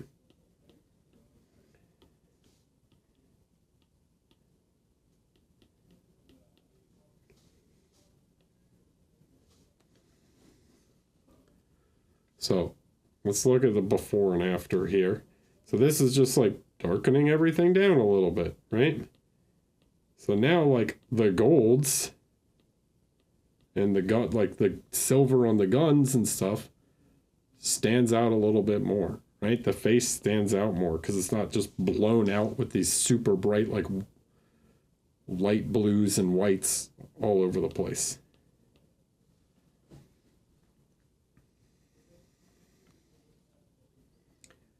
Okay. Trying to create visual hierarchy between the elements. All right. So you have to create you have to let some elements be more contrasted, some elements be less contrasted. Some elements just need to be generally darker, some can be generally lighter. Okay, like I see this all the time. Like if his tabard here is supposed to be white, why is it like that the shadow is almost black? Right? Like, let his tabard just be a white, dude. Or a tan. Okay? Like, it doesn't need to be that dark in there.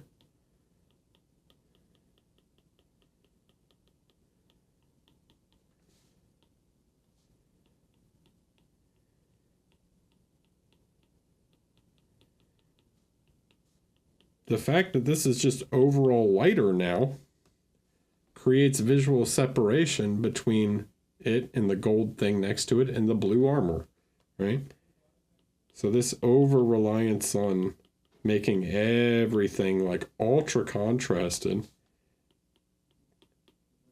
causes things to not have like, it just creates noise, right? Like it's fine if this is black, right? Do you want it to be, is it supposed to be black? Like, yeah, it's got some edge highlights and stuff on it, but let it be dark, you know? Okay, if this thing is supposed to be steel, right? Well, the side of this is supposed to be steel, so let it be like a little brighter than the thing, the black parts next to it, you know?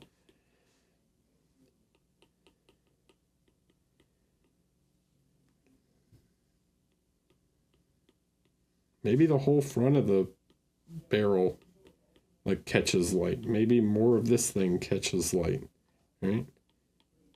Maybe more of the magazine catches light, right? You're just trying to create visual separation. The whole point here is to create readability and definition, all right? And to create readability, we need to create definition between elements also.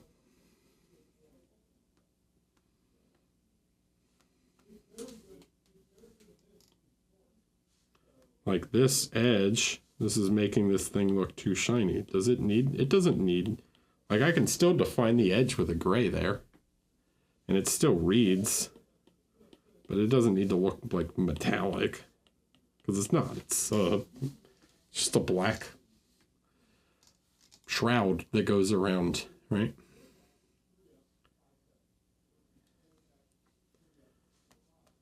Then let the teeth shine, right?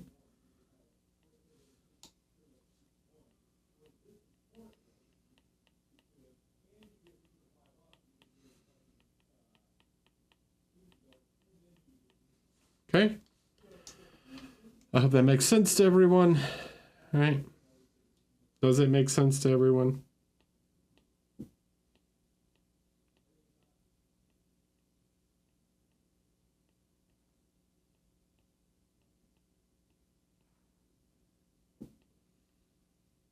Let's look at everything together.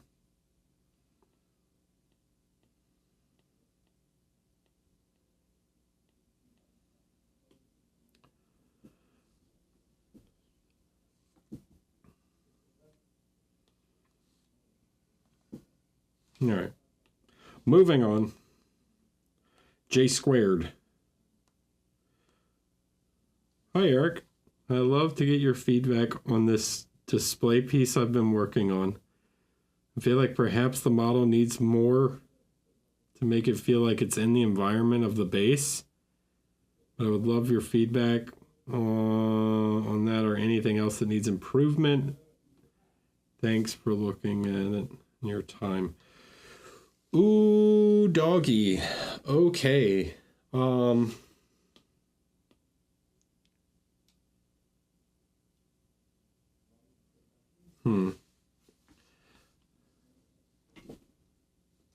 In Vermilion. Thank you for the prime. Appreciate you. So yeah, I'm not getting a super sense of the like background, because the background feels like Mordor and the foreground is like snowfield. So the base and the background are not particularly reading similar to me, or like feeling like they're part of the same scene, you know? Like,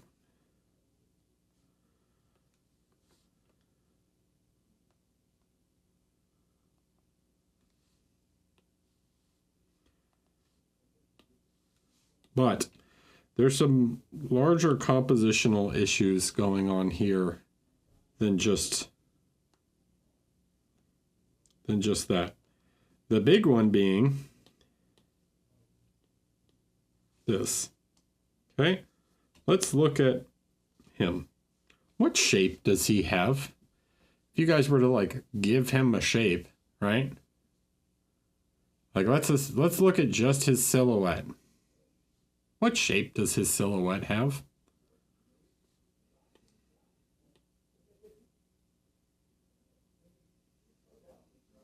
I can draw it for you if you'd like.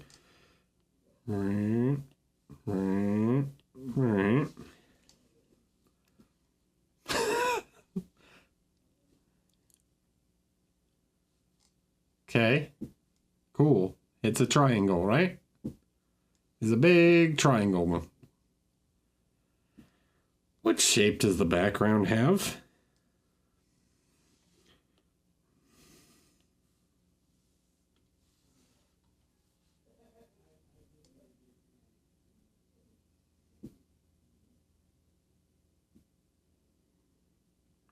So there is a thing in composition where we want to avoid tangents. Okay? Do you know what I mean by tangents? So it's like a tangent is like if you put a circle and then this is a tangent line, right? It like touches. Okay? So we're trying to avoid tangents in composition. Because it causes some, it gets like really uncomfortable when things like touch perfectly, right? It would be like if the edge of this lined up perfectly with the like edge of the background. And maybe it does or doesn't from certain angles, right? But we just have, depending on probably the view, we have one just massive triangle where he just takes up the same silhouette as the background. All right? You need to offset, okay? So if you want to do a mountain range and he's a triangle, all right? Play with the fact he's a triangle and do stuff like this, right? Or probably better would be to make him the biggest triangle so he feels like he has the most importance in a hierarchy of triangles, right? We can push that mountain further into the background, make it smaller, make it a more subtle mountain range. I'm not going to like cut him out, but like if the mountain range was more like this, right? Maybe there is a slightly bigger one.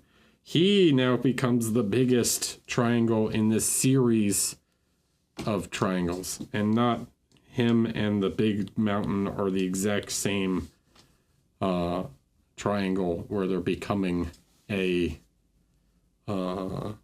just like a big tangent with each other where he just fills the exact space that the mountain does. Okay, does that make sense? It'd be like if I took a picture of myself standing in front of the Eiffel Tower, and I'm just like standing and the Eiffel Tower is just like perfectly my shape, just standing behind me, right? It would look really weird. And also it would look like the top of the Eiffel Tower is coming out of my head, right?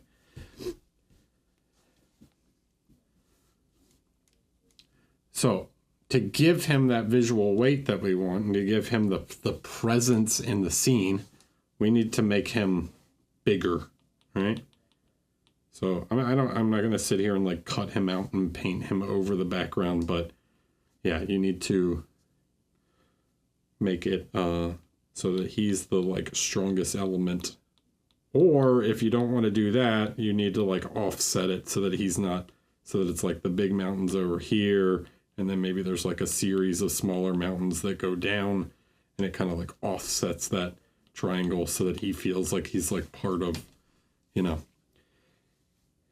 more lines that aren't the same. Okay, just avoid tangents. They're bad. Bad. Okay, makes sense.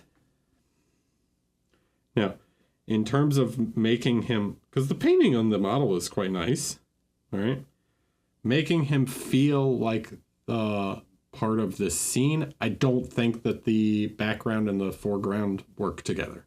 The like white snowiness, nothing about like, there's not even snow on top of the mountain. Like, where's the like,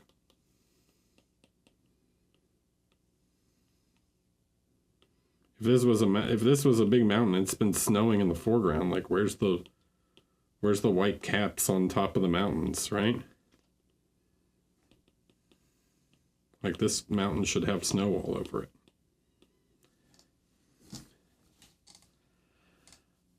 So there's nothing tying the foreground and background together. Either go with straight up like this Mordor look and make this like a rocky, lava-y kind of, I don't know, fire thing, or make the background snow, right? Yes, makes sense to everyone. So, the visual cohesion here. Now, the other thing I will say is he is generally pretty dark, so you want a lighter background for him. Because he's wearing all this black and everything, you want something to make him stand out. Like this does quite well, this like bright orange here does quite well at silhouetting him from the background, yeah? Like this creates a very strong silhouette here. But what about over here?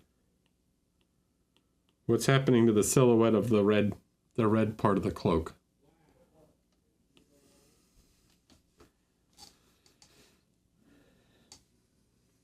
Anyone?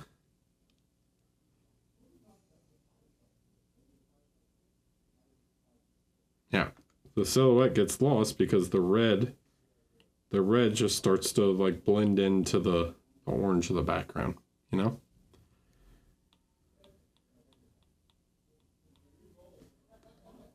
Okay, so sorry I didn't do a whole bunch of painting over the top of it. But those are compositional things to think about. As far as like the painting goes, I think it's pretty good. Okay. Seems overall pretty nice.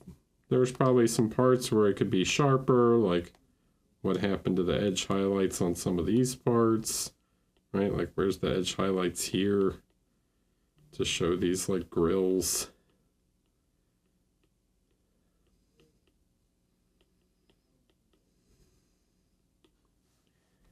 But I think you guys kind of understand my point. I like, yeah, I like it. I like the figure. I don't like the background. Don't like the background and base. I think the base could work. I think the background could work. Now make them work together.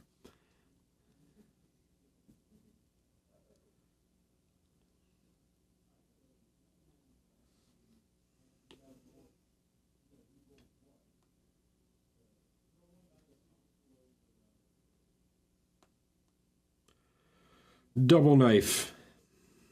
Hi Eric, it's a work in progress, but I would like some advice on about the Geralt mainly. The base and the monster are rough and unfinished at the moment. And a quick off-topic question. How do you manage to get such a dark background in your photos? The cave. If you want to know about the cave, there's a post on Instagram. Just search the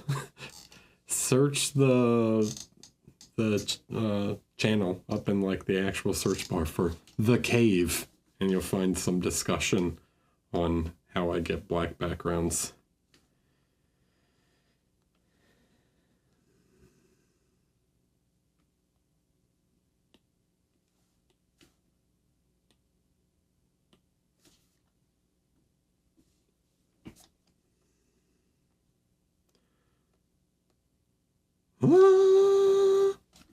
It's the Geralt. He just leveled up or completed a quest. I need a whole choir to do it. I'm sorry.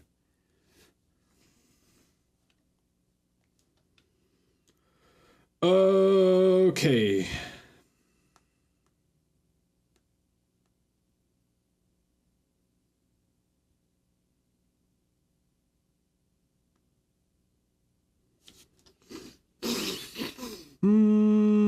What do I see? What is it that is bothering me?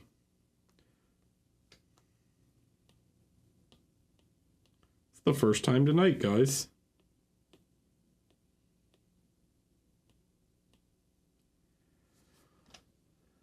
What's going on here when I do this,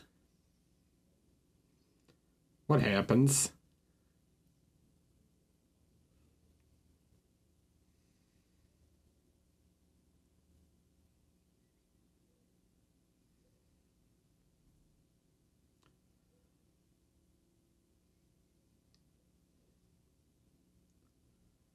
Come on, chat. I need some interaction. I need you guys to be with me.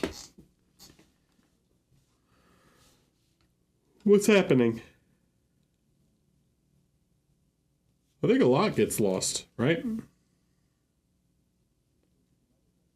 Yeah, the bottom, the base is really bright. In fact, his like pants are really bright. His face is kind of lost in it. There's just everything sort of feels like the same value, similar contrast. There's no like visual hierarchy to anything. You lose a lot of the shapes, right? Yeah, there's just nothing really separating anything in terms of values. Okay? So like even the like bug or the monster in the rocks, like what happened to the monster? Where'd he go? Right? You can see him here. Oh, there's all that red, right? When I do this, like, where is he? Where'd he go? What happened to him? Where'd he go? Right? So the big problem is, yeah, everything just, yes, there's some difference here, like in the armor is definitely darker than the skin and some of the mail. The pants are slightly brighter than the leather. But I think we could do a lot better job of creating, right? We could create a lot more shape here, right?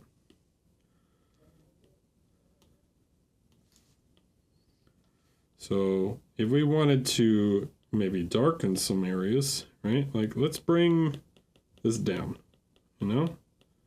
Let's just darken the boots. Okay, this is this sort of over contrasting thing again. It's like trying to push too much light on everything and not just let some elements be. I like the gloves. The gloves are a little darker. But we can darken some of the chest. I want to create separation between like the leather belts and the chest armor, right? We have to create this separation. Already you could probably see that, like, yeah, just with that, right? Like just darkening the boots there and the chest a little bit, like we create some more shape, right?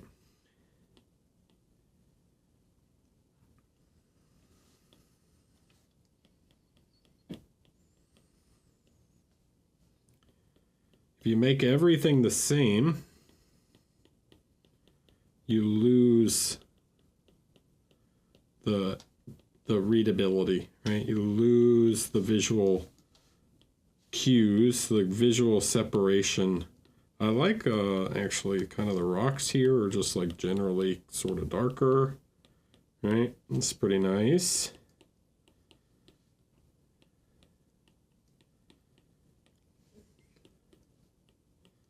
This could be much darker. There's all kinds of place in here to play with shadows. I think honestly you could probably darken this quite a bit down a bit more. And then we can push some more light where we want up here, right? So that means things like his face.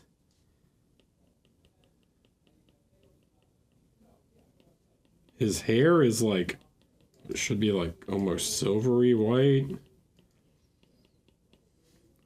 Let's push the highlights on the metallic. So we want the metallics to be more contrasty.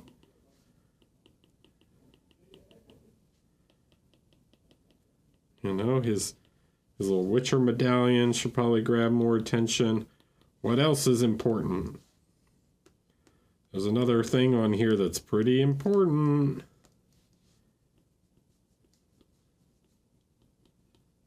his sword.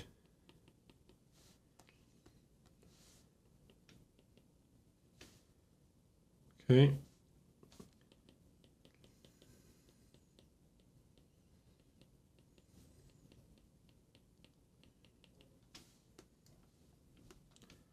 So now, right, we darken some areas, we brighten some areas. That's great. Duplicate it, move it up to the top. Move. Right, like look at the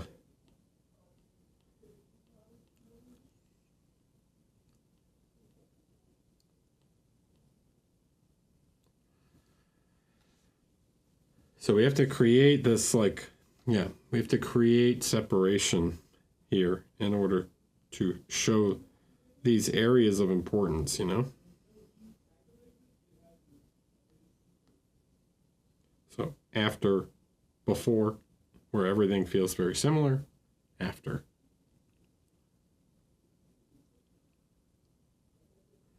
Then you can play around with the base and create more value separation there and stuff, but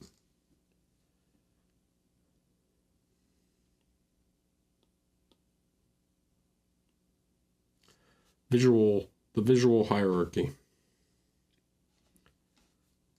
Yeah.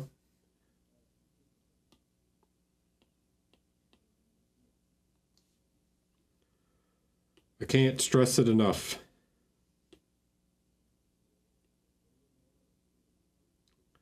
Mark says, ignore this one. I've posted again later. A different model or the same model?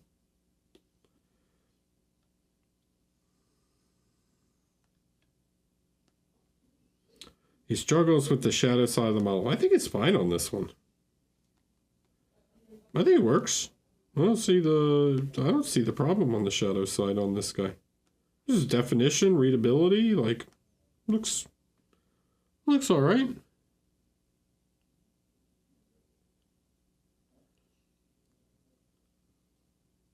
There's enough like readability on this that I think this is good.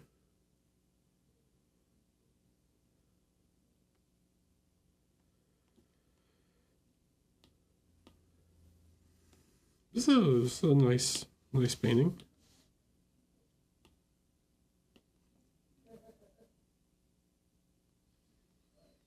What do you guys think? I think this is just quite good, huh?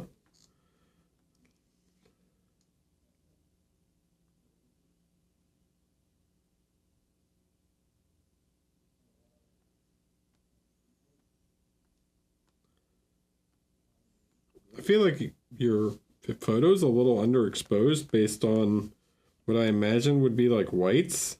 So this feels very like gray. I guess this is kind of bright, but yeah, I think your photo is like way underexposed because nothing, even like the white here, is like a very neutral gray. So I'm going to assume. Let's look at the histogram. Yeah. Can we see it on this guy?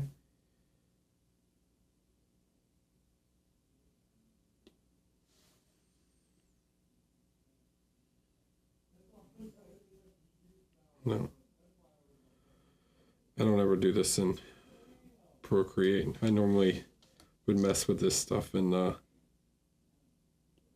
what's it called? But that feels better. Now whites actually feel white. So yeah, I'm gonna go with your photo was definitely underexposed.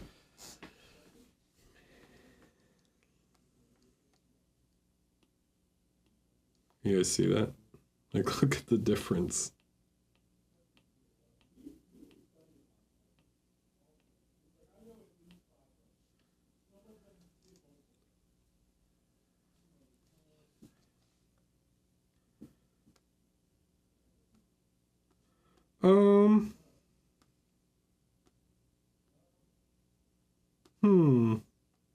I think one of the few things I'm like, I like the face.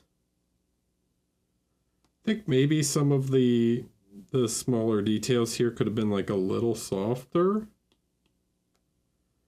Like, just ever so slightly make these things like rounded, right? It's a little sharp in terms of like they feel more like lines than little volumes.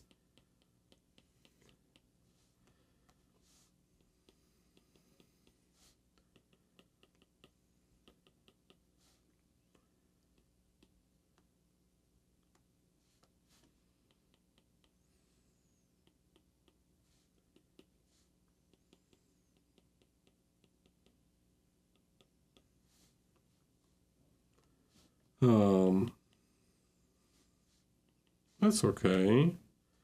I think here on the head, I think you're probably overdoing this.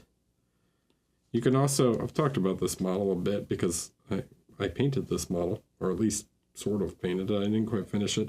You can make like some more interesting reflections on the sort of headdress here. You can create like some interesting shapes to this. And probably push the light a little bit more. Like you can play with the curvature of the reflection to create some like volume on these parts.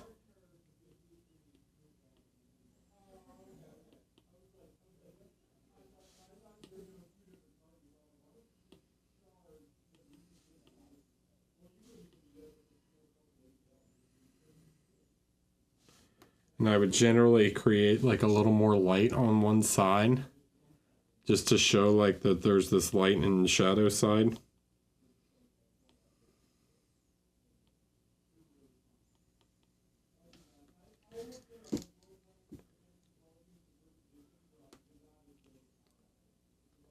Like this is a quite small thing, but you see that this like light and shadow here kind of reinforces that this side is in light a little bit. Yeah. Same thing could be kind of said for a couple of the other parts, like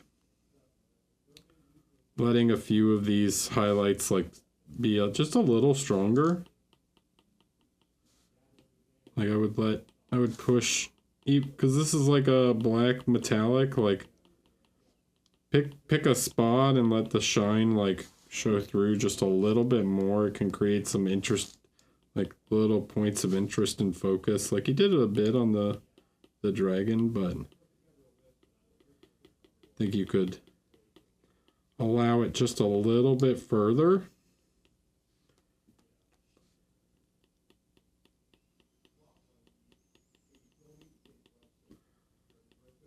Couple spots can like really get that shine on them. That'll help pull attention to where you want. Same with like the neck color thing. Like let this be like a little shinier, you know? Like let some of these pop out a little bit more. So define the neck a little bit better here on like the belt buckle, right? So by pushing those, even like pushing down here just a little bit more, right? We can make this a little bit shinier. We create a little bit more focus towards the face, you know? So it's like, because he has dark skin, we can't overdo the light on the face. So what we're going to do is kind of punch up some of these lights on the metallics around the face in order to, yeah, push those focal areas more. So it's like these little things that like frame the face, right? And it draws your attention to the face, even though we didn't really like push the light on the face at all. Okay.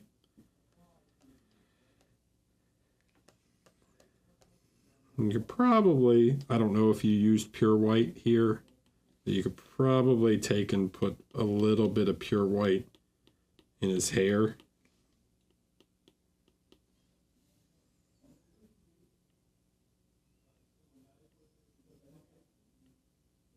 Maybe a pure white dot in his eye.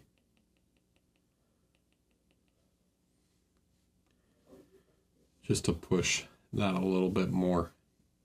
Does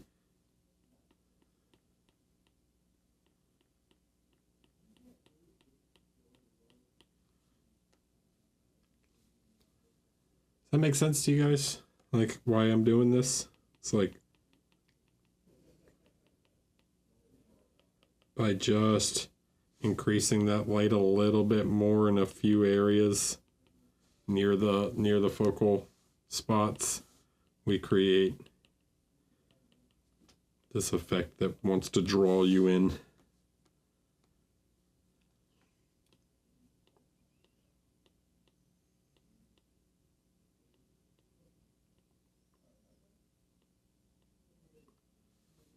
It's quite the subtle difference, but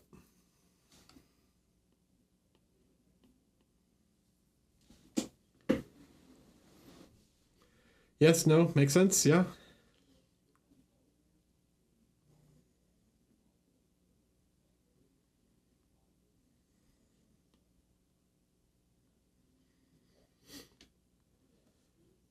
I've put everyone to sleep. Oh, thanks, Declan. Oh, he says sorry for the bad photos. They're not bad photos, they're just underexposed.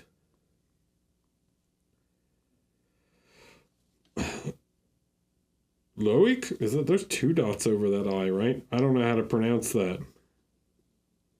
I thought my eyes were playing tricks on me.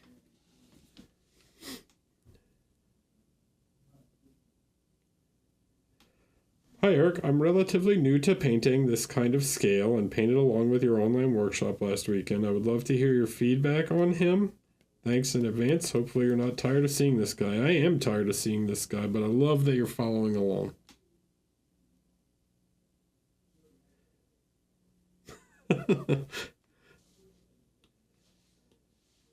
I love that you did it. So in that way I'm not tired, but I've seen so many of this guy. Yeah, I think this is pretty good. Like, I like the metallic bit. I like the skin and the hair. Relatively new to painting, I think you've done quite a good job. I think the thing I'm kind of seeing, right, if I was to pick out some stuff that I'm kind of generally picking up on the model, is yeah, like playing more with the tonal variation in the skin feels very samey to me, right? If we kind of look around, it all feels sort of the same shades, right? They're all just like kind of the same, very linear color to the skin tones. So you even on guys, right? We do it on women, but on guy models, we can also play with the coloration on the skin some more. So like we add a little bit more red. It's not a lot, but like even just a touch, you know, like a touch can go a long way. Like this is probably too much. I'm gonna exaggerate a little bit, right?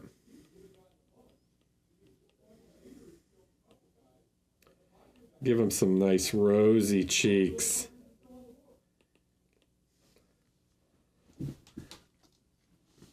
Ooh woo, he's so embarrassed. Okay, and then up here, maybe we make this like a little bit more yellow. And then down here.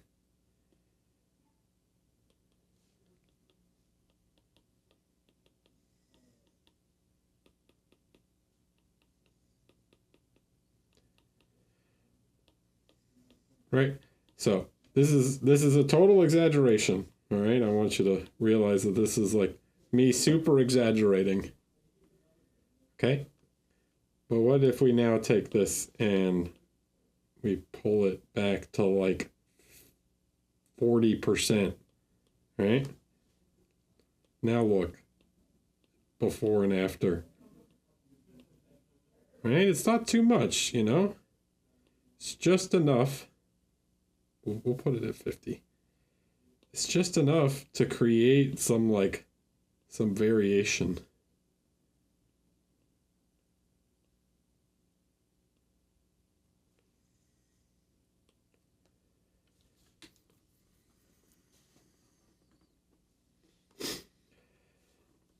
Okay. Other than that, it seems like on the hair is pretty static. Like, would like to see more like strands. I think you could do a little better of painting like sharp lines. You know, create some text, a little more sharp feathered lines to the hair, you know. It's a little chunky.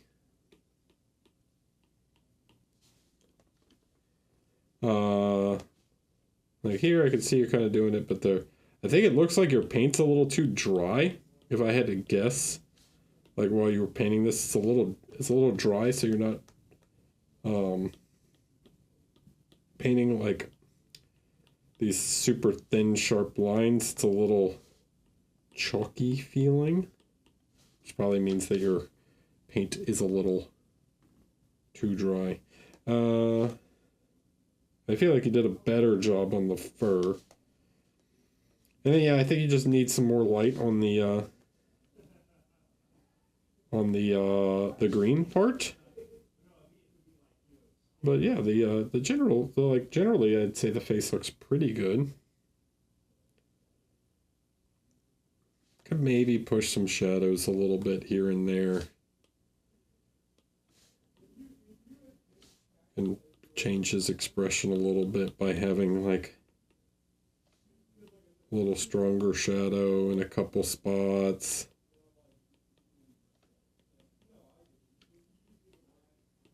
Make him feel a little older, less handsome. And then I would probably tone down some of the shadow, like some of this extreme shadow you've got in the temples and like on the side of his face here.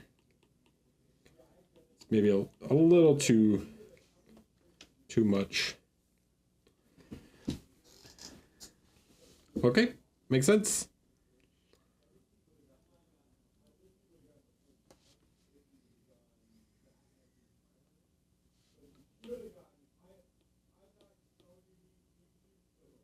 We do it on time.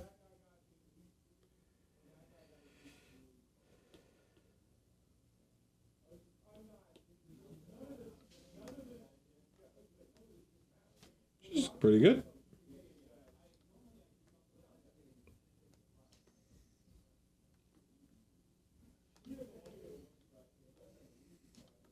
All right, let's look at this one real quick. Then I'm going to take another short break. This is from Sebastian. What did he say?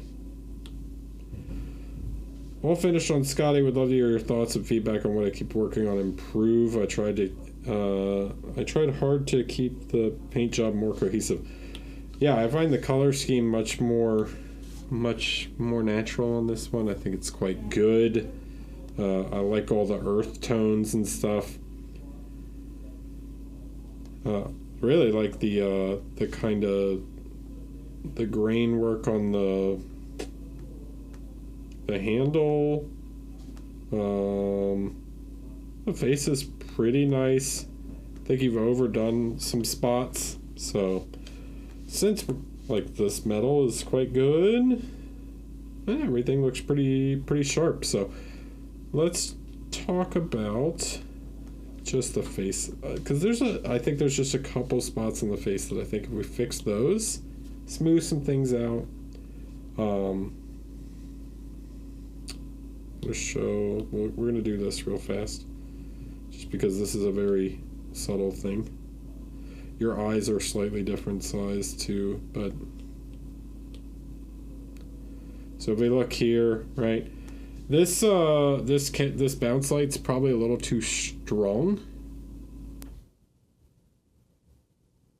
Yeah, we can see like this might be slightly too strong for your level of shadow, especially considering this.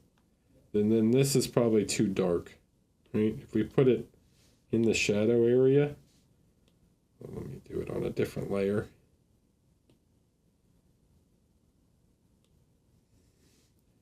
Right, so if we take this and put it over here, it's basically the same as the bounce light. Yeah, it's like the same identical value as the bounce light. We want to have light from this side, shadow from this side. So these two values cannot be the same. Okay, so that probably means, or what that does mean, is that we need to tone the bounce light down a little bit.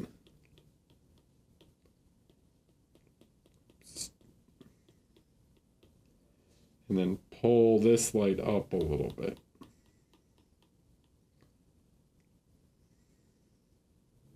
It's just too dark for her. Okay. That's a big difference there. We could probably push this a little more. There's also some issues here, but let's turn this off and do it with the actual colors. Okay. So gently we're going to just bring this up. I don't like the bounce light under the jaw there either. Okay, so we're going to pull this light up a little bit. Then we've got this shadow here. This is fine. This shadow on the side of the nose is probably slightly too dark. I would probably go with something just ever so slightly lighter, something like this. Okay, we have the shadow under the nose, which goes like this. We would have the shadow under this shape here. Shape here. This goes up the side of the face, that's good. Then this shape goes under the jaw, all right?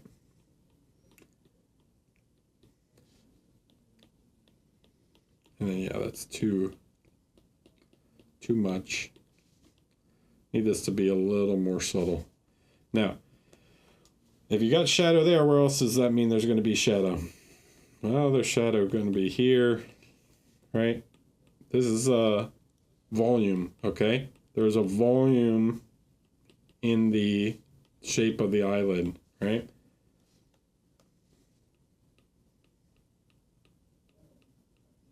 You have the orbital bone and the lower eyelid. Both of them are going to catch a little bit of shadow.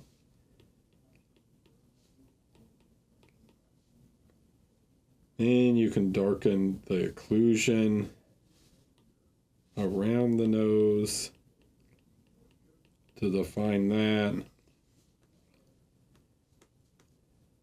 In the corner of the mouth, right? We're bringing back up the corner of the mouth again.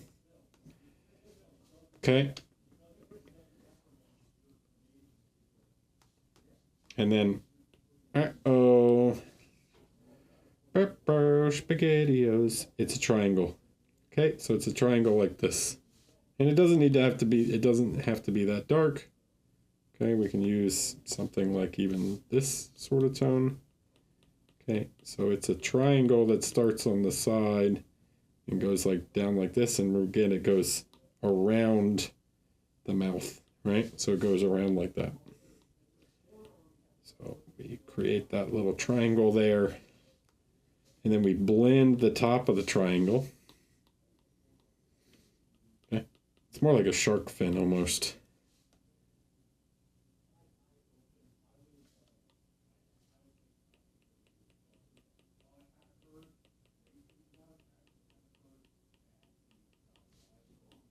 Get rid of that.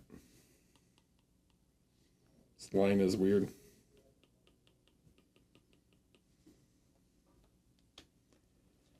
Okay, so just that little triangle, right, makes for a, and we can add some light to her jaw if you want.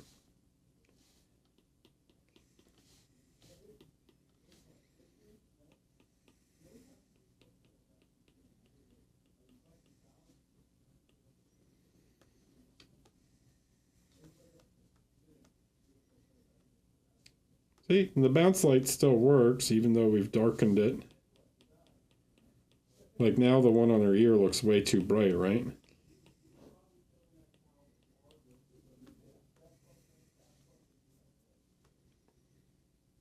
Probably should have a little on her nose.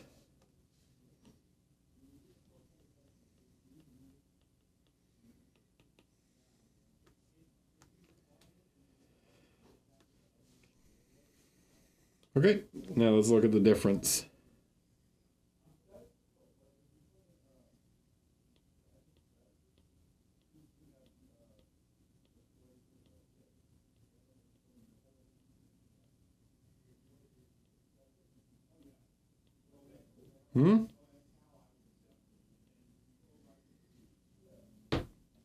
Make sense? Yes? Yes, guys? And then, yeah, if we look at your eyes, they are different size. So,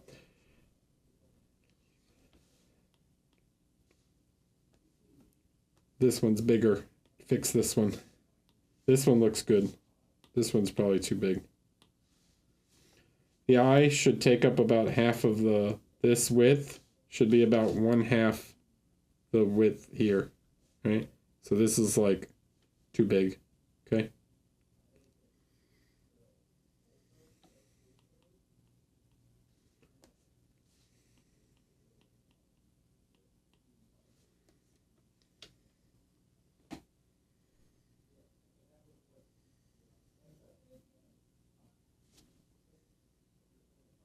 Thumbs up.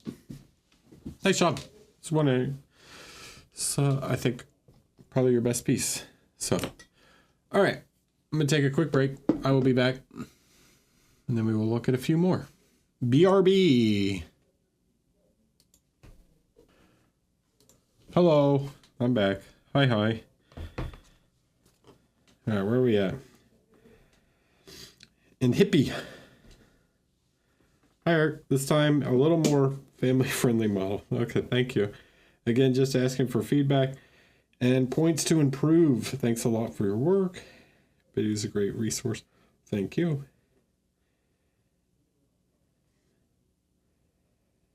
It's not bad. That's a little boring.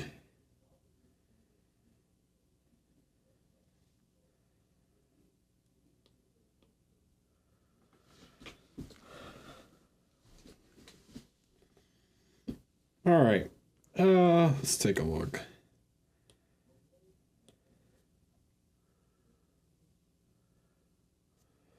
Monkey.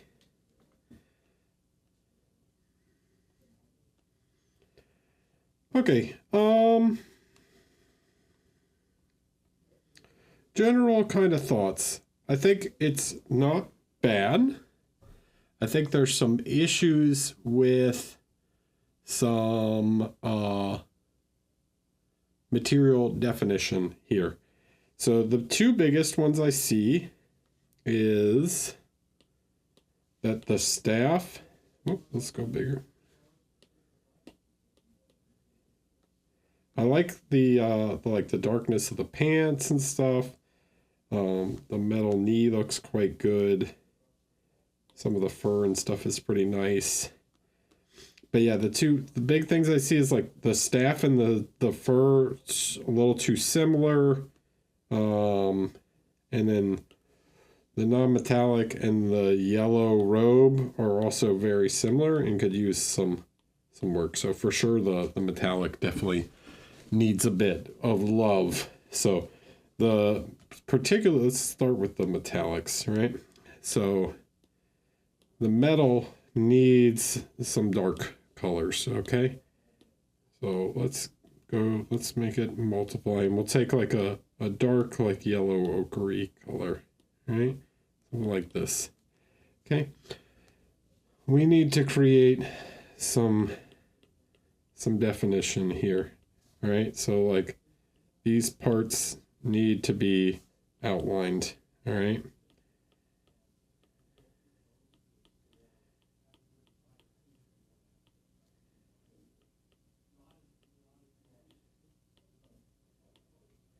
So we need some of these very dark shadows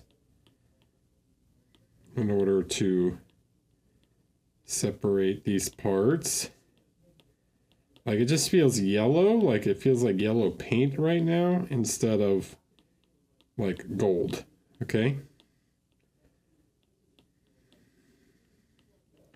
So we need some blacks in order to start to make this feel shiny, all right?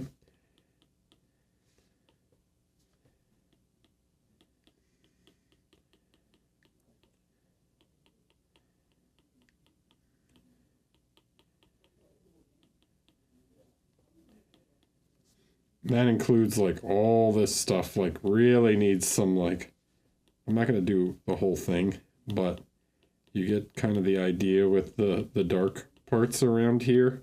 Like all these little beads and stuff need some shadows, all right?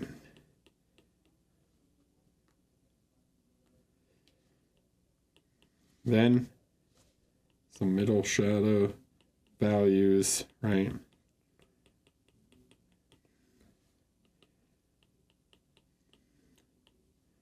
These darker values here to separate the stuff. See how like none of this has any definition now?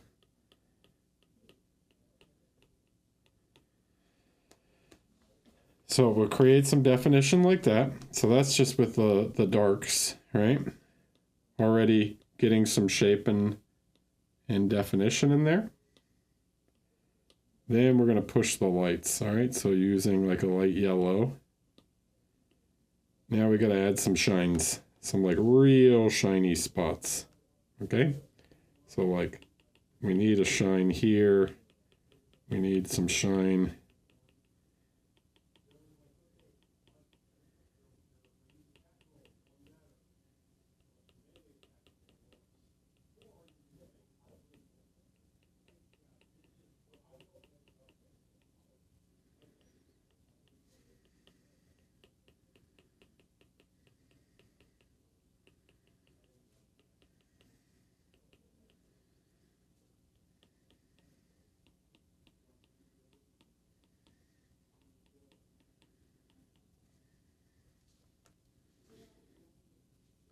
Even on the little teeth, right? We got to get like a nice shiny spot on these teeth.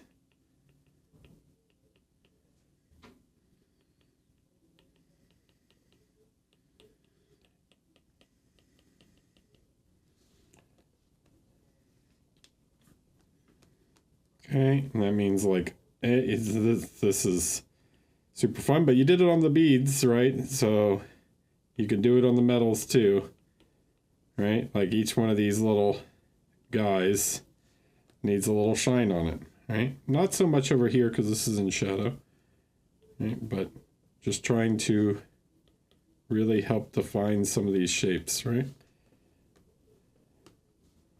So now we can look at like first adding some darks and then really adding some shines to it. Okay. Now seeing that, right, when we push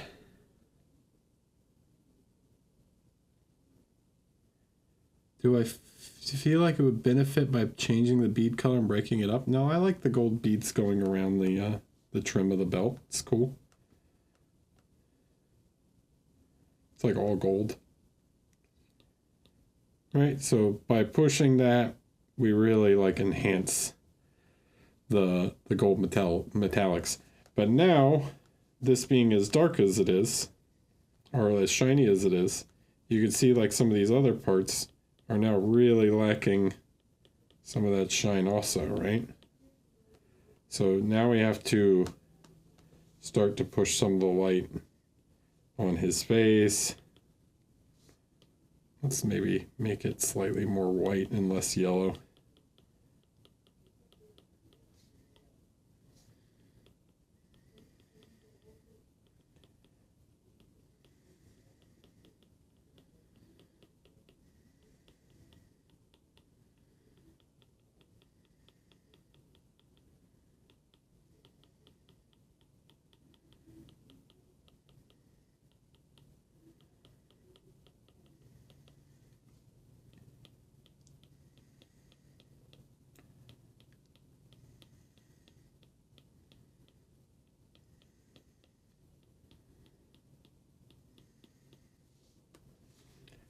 So yeah, we push those values more here.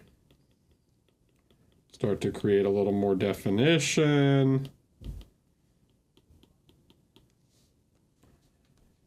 Right? You can see now like there's more light and definition on the face. It means we probably got to do some on the chest.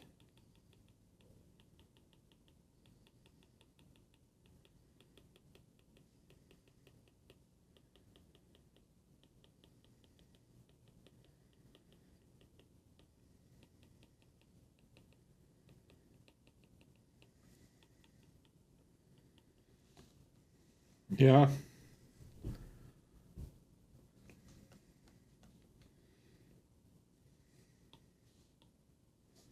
The necklace beads, if they're like, well, one, they're not lining up, right? So depending on what you want the angle, so they need to like be a little more consistent. And then I would say that they need some more saturated tones on the lower parts, right? So a little bit more of that bead, like a more intense, not like gray, like you need more of that like pure color in the lower part of the beads to show that they're like a glass or whatever.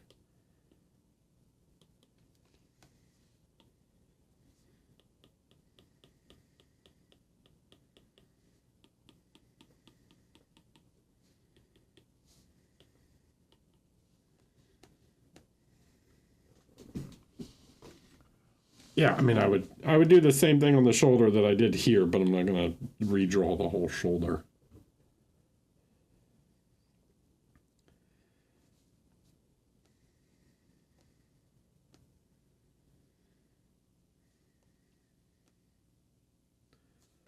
I would change the color of the staff to something, I don't know, slightly different, right? Maybe it's stained or whatnot. Just like give it a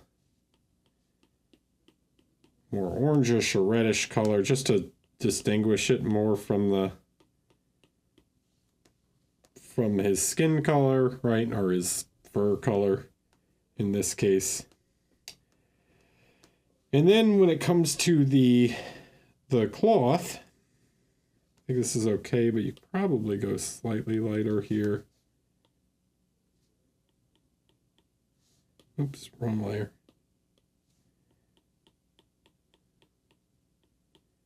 We're going to try and get this a little more shape to this.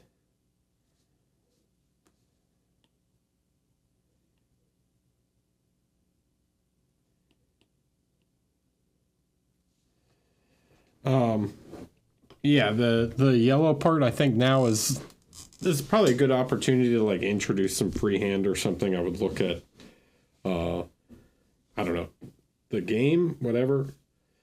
What is it called? Black Myth Wukong or something. I don't know. Look up like some of the Chinese like patterning, whatever. It's probably a good opportunity to introduce some freehand onto the yellow part, because if we look at the back here, like this is pretty boring. So could definitely introduce something to make this more interesting.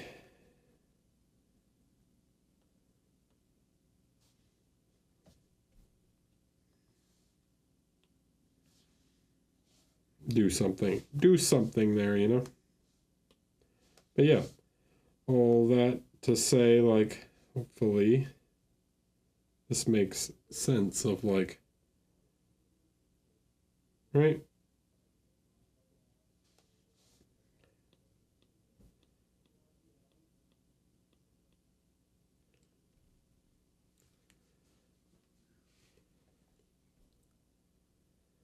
Cool.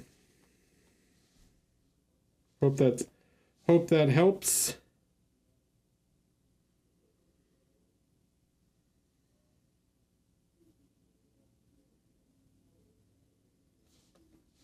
I would change this, what is it?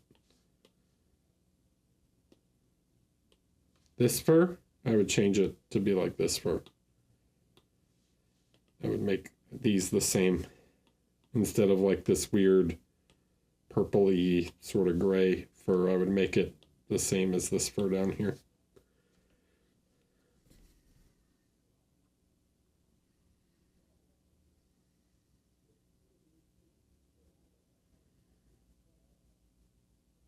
Cool.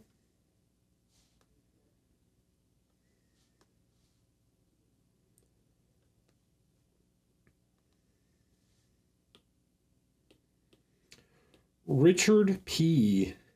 Hi, Eric. Appreciate all the feedback you provide.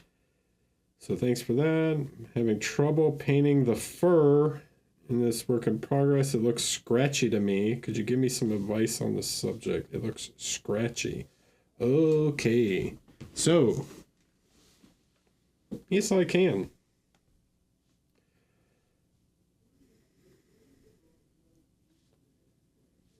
So, all right, let's look at the fur.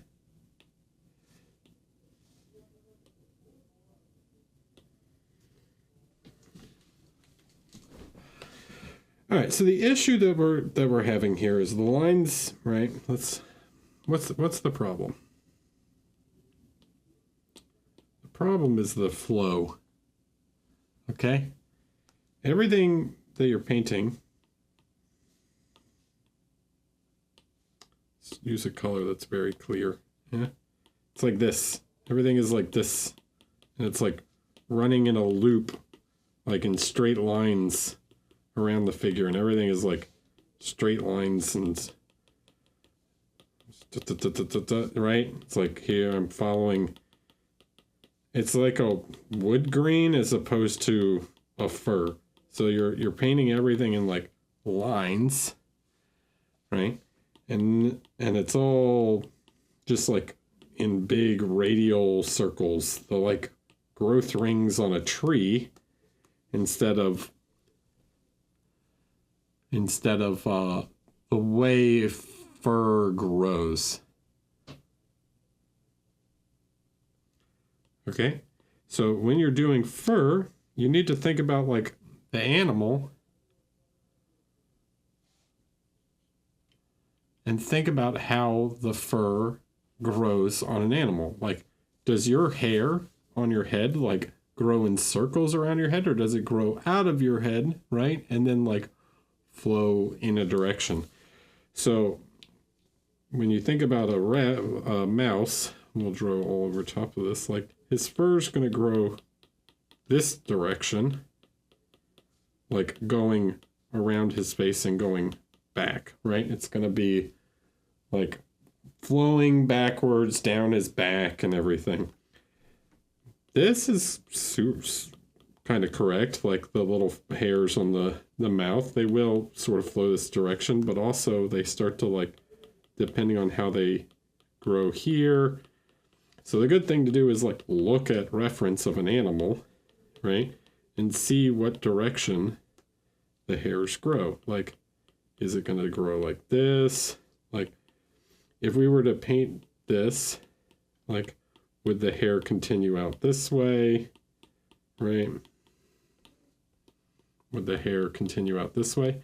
And then avoiding so many straight lines, right? Like, we want to have the hair, like, it needs to curve and grow, right? So it needs to, like, have some flow to it. All right. So let's quickly turn this off. And I'm just going to, like, darken in some of this part, right? So let's just darken this in real quick so we can paint some fur on top of it.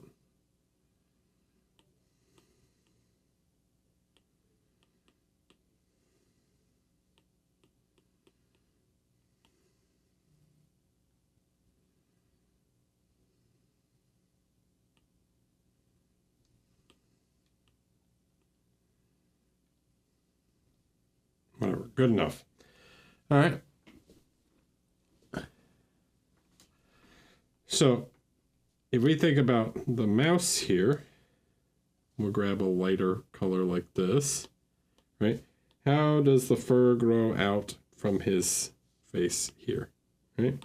Let's go even lighter than this so we can really see it on top. And I'm going to change to a calligraphy brush, right? It's way too thick. Right? We can start to create hairs that are like growing like this. And they follow the contour, but they have curvature. And they start to grow around.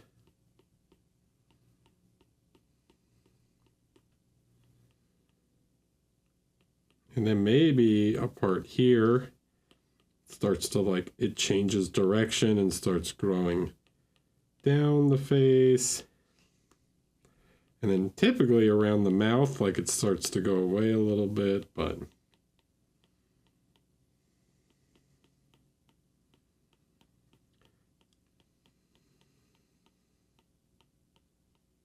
right, and then around the eyes, maybe starts to curve back this direction, and then it starts to curve down again.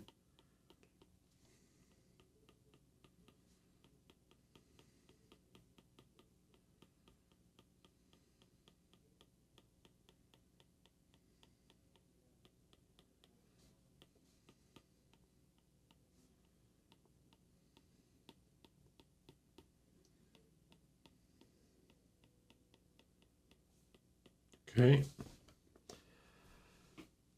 So we're following, yeah. It's not about like the volume you're painting on, it's about the direction, the directionality of how the hair grows, right?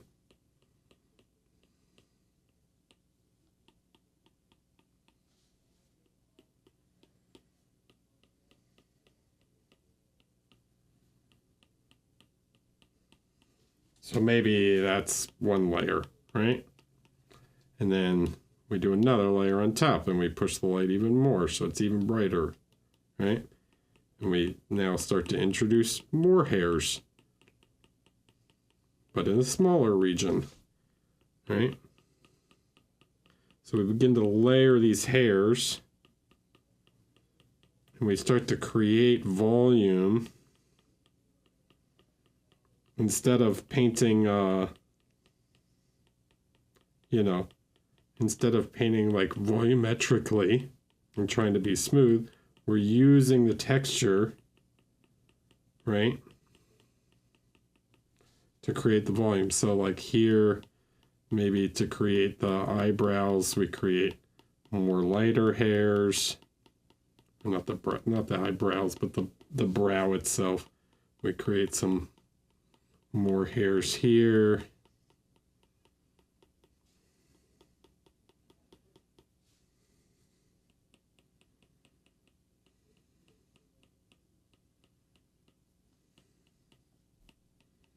Right, this is all going to have much more. We're creating curves and overlapping because the hairs are not like perfectly straight.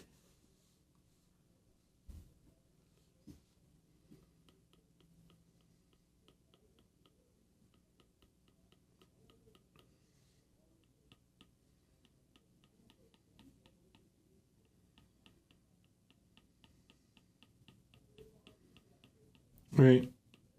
It's not like he's been combing, you know?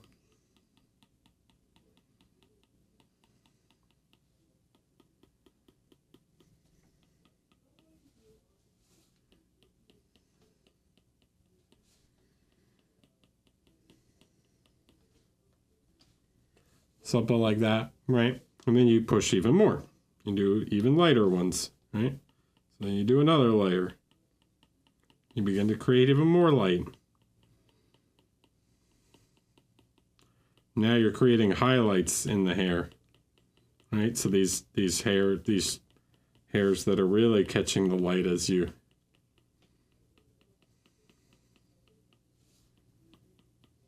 create the volume here.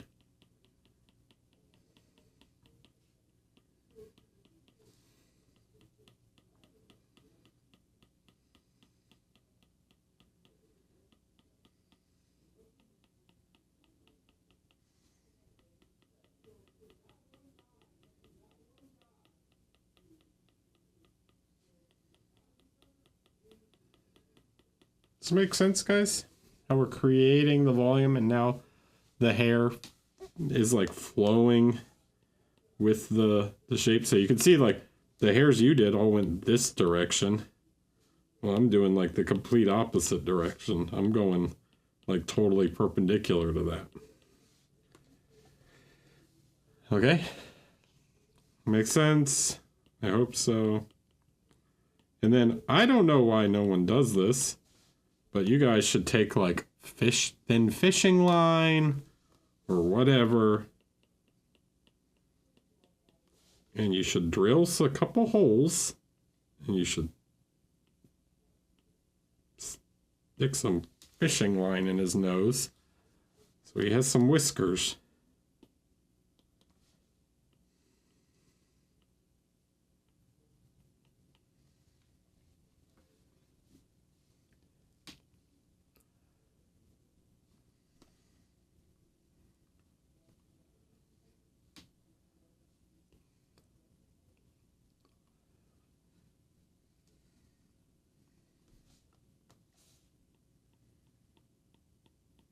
And you can also, like, depending on what kind of rat or mouse or whatever you're trying to represent, you can also, like, change up the color of the hair a little bit.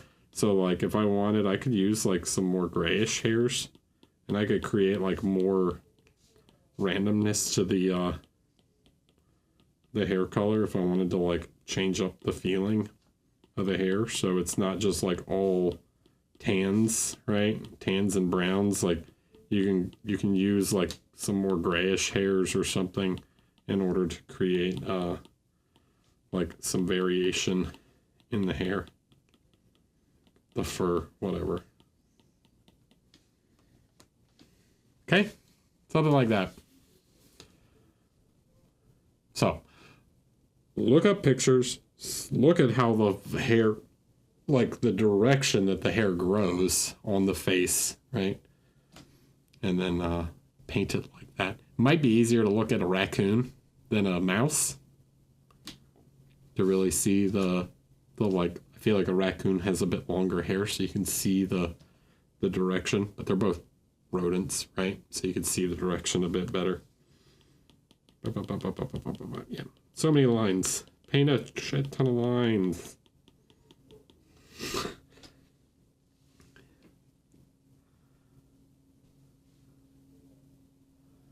You've never seen anyone do that? Well, you will. Don't worry. Flapjack.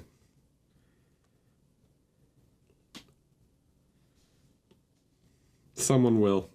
Soon.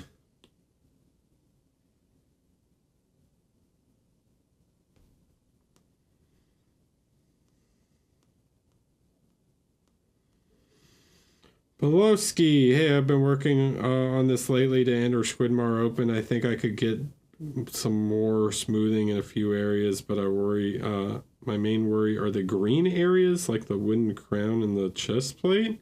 Didn't I look at this already? The little things growing all over the model and the straw under the shoulder pads. I'm not sure why they look, they do not look as good as the rest of the model. I would like to spend the last few hours on this model improving that. I swear to God, I looked at this already. You don't like the wooden areas. Okay. Wood. So you want to paint better wood, all right? Not a problem. So you want to learn how to do wood. You need to know the direct, just like fur, it's very similar, right? We can do it with green. Or whatever, these green tones. Wood has grain, okay? And the grain runs the length, right? So we need to create these lines.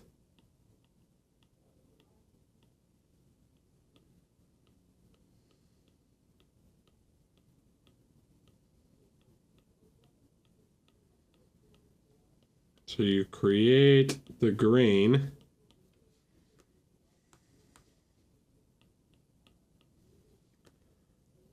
And what if this is wood also, right? We're going to create the grain in the wood. Okay, something like this. Maybe even brighter in some parts.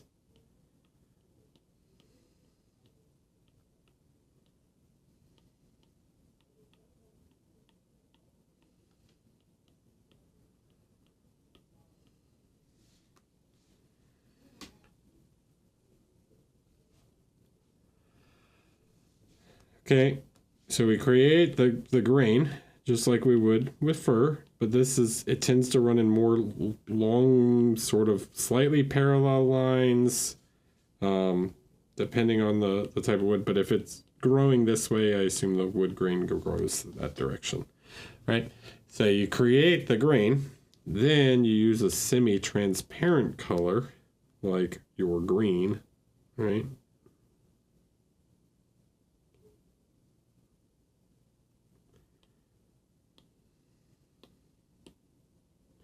So you build up the grain first, then you use a translucent paint to evenly create the volume across the whole surface, right? So it leaves the wood grain behind after you've created the overall kind of patterning, right?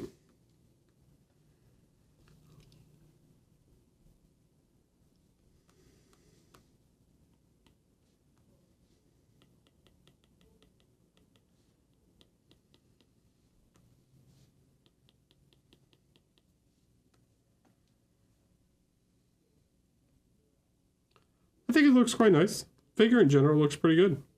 Thinks there's maybe some still little improvements you can do around the face and mouth and stuff, but still think like some of these shadows here on the face, like you could exaggerate some of these shadows a little more.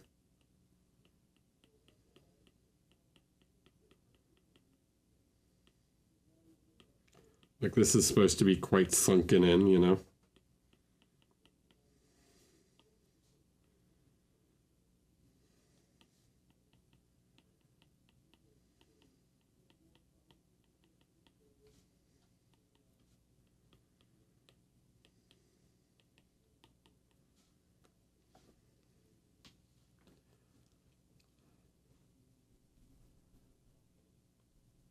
I think it's quite nice.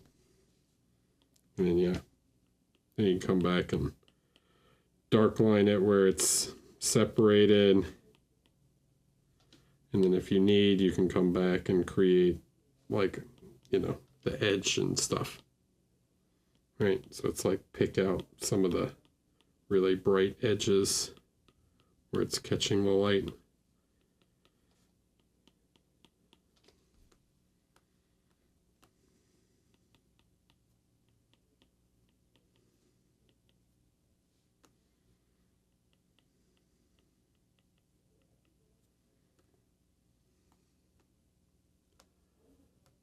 Makes sense. What is that? Alinsky, 5 gifted subs. Thank you very much. Thank you. You didn't have to do that, but I appreciate it. And then, yeah, probably some of these parts need a little more definition. Right? But in general, yeah, I think it's pretty strong. I don't... Yeah. Yeah, makes sense.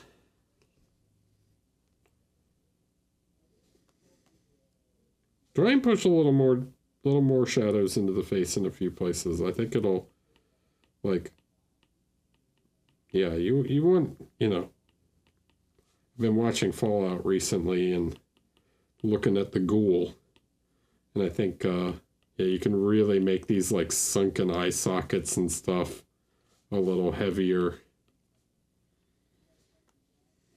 And then really make sure you give a little definition around the mouth and teeth.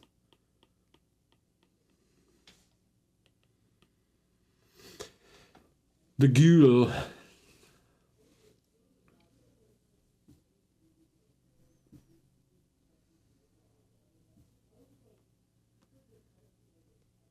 Okay.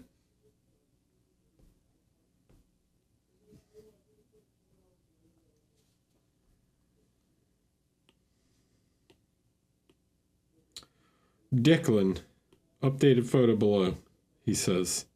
Hey Eric, just looking for some general feedback on current work in progress. Okay.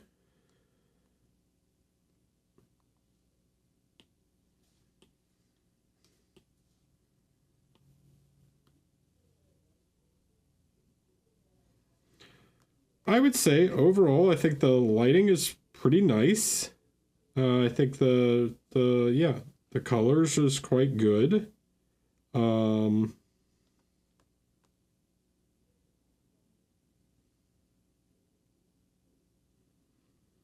yeah, I mean, I think this is pretty strong. If I had anything that particularly stands out to me, I think the clothes are a little boring, and I think this is okay, but like the teddy bear's all right, but maybe there's a chance here to play with some texture a little bit more, right? Like it all feels pretty like smooth and consistent at the moment. Yeah, I don't know what's going on with the ear here. You talking about this, Richard? I don't know what's up with that. It's a little odd.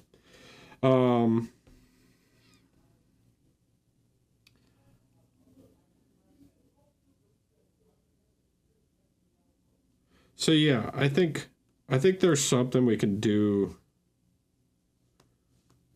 with the with the fabric or even the bear. Like the bear is so smooth, but like maybe the bear could be more interesting with just like a bit of stippling. You know, make him feel like slightly fuzzier, like wool, right? Even if it's just like a few dots to be like these little felt bits that are kind of out of place, right? Little spots that kind of catch light here and there.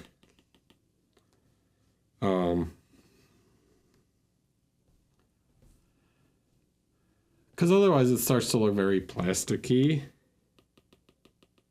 We want to create something slightly different. I like the tones in the hand quite a bit. That's quite nice. Because this figure doesn't have like a ton of... It's very soft. Like everything about this figure is like super soft. Like even the cloth is like...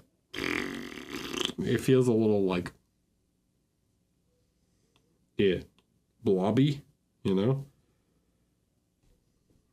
Nothing feels like sharp or not necessarily, not that cloth needs to be sharp, but there's like no folds or anything. It doesn't, I think one of the things that really bothers me about the cloth, like her hood, is it doesn't feel like it has like much weight to it. So there's a chance when you're doing stuff like this that you can start to like maybe invent some volumes that aren't there, you know, like there's opportunity to say like, okay, well, maybe there's some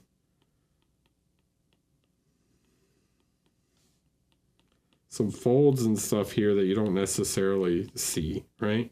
So you can actually like paint folds and weight to the fabric that aren't really sculpted, right?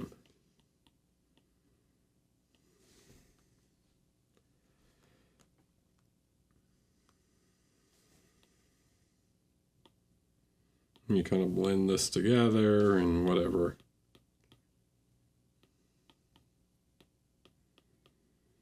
But yeah, I think that's like one of the things that really... It's like just how plain the sculpting on the fabric is. It's funny, I find people tend to over... sculptors. This is no... Not trying to throw any specific shade at anyone. I find they tend to over sculpt hair. Less so now. Seems like they're getting much better at it. And under sculpt fabric. Like, if you really like look at some of the, look at Bernini or something, you know, like these guys would like create some absolutely like, the fabric has all these like little subtle details and subtle folds and stuff in it, and I feel like some sculptors get a little lazy on the fabric. It's like, and I don't necessarily blame them. Like, I can understand you're getting, you know, you're having fun with like the anatomy and like the fancy exciting parts, right? And then you get gets a little boring on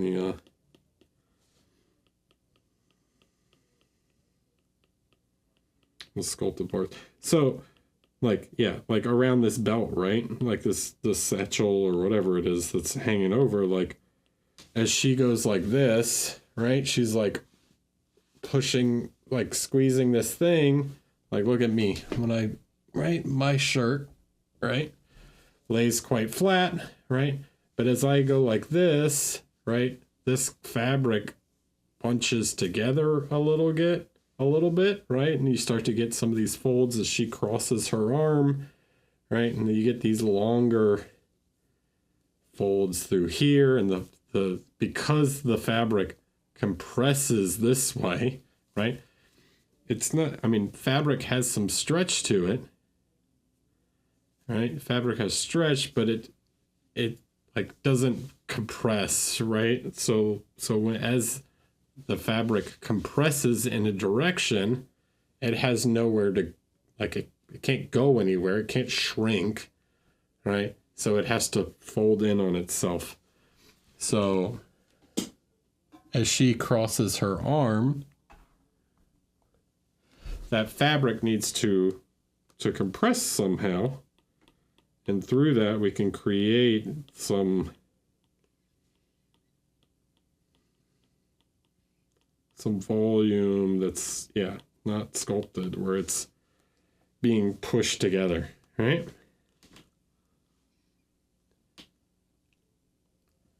So look at the difference here. Oh, oops. Apparently I drew it all on top of the one that you did. So let's insert a photo and put this back on top.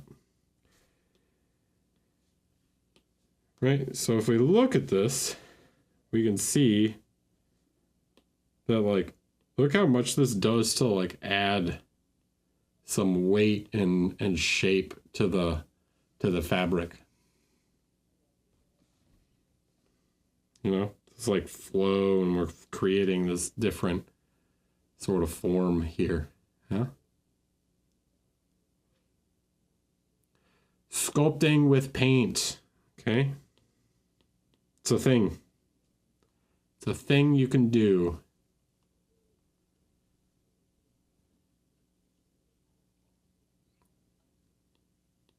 Cool? Is that helpful? Yeah? Like that? All right.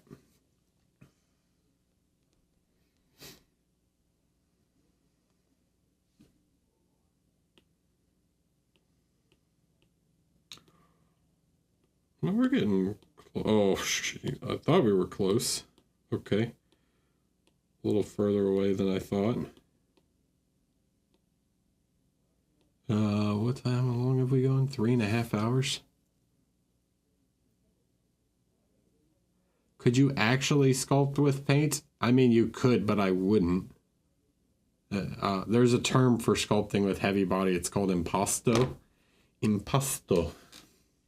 Another Italian term. Not how I would do it. If I wanted to actually sculpt it, I would just bust out the milliput before painting it and just sculpt in some extra volumes.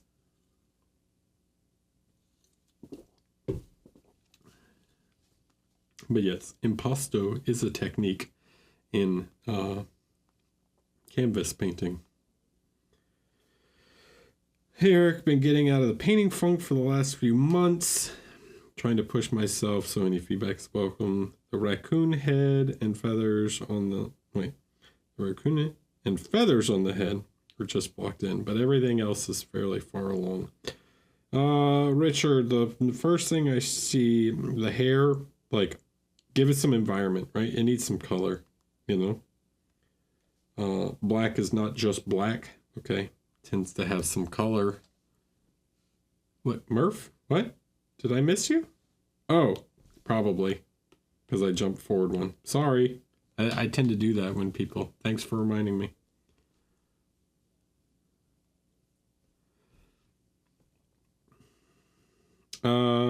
Seeking feedback on the armor volumes as I picked this one up as a primary to practice NMM. I'm finding myself stalling out on it. So any other guidance is very welcome as I continue to work on it.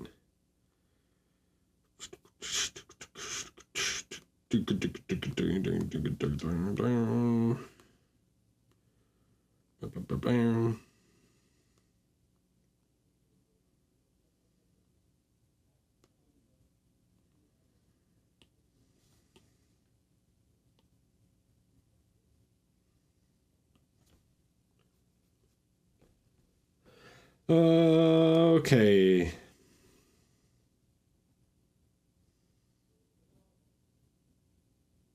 I don't think it's bad.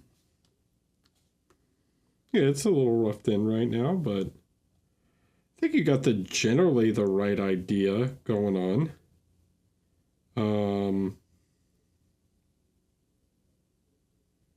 The light seems to be mostly placed correct to me. I think it's just a little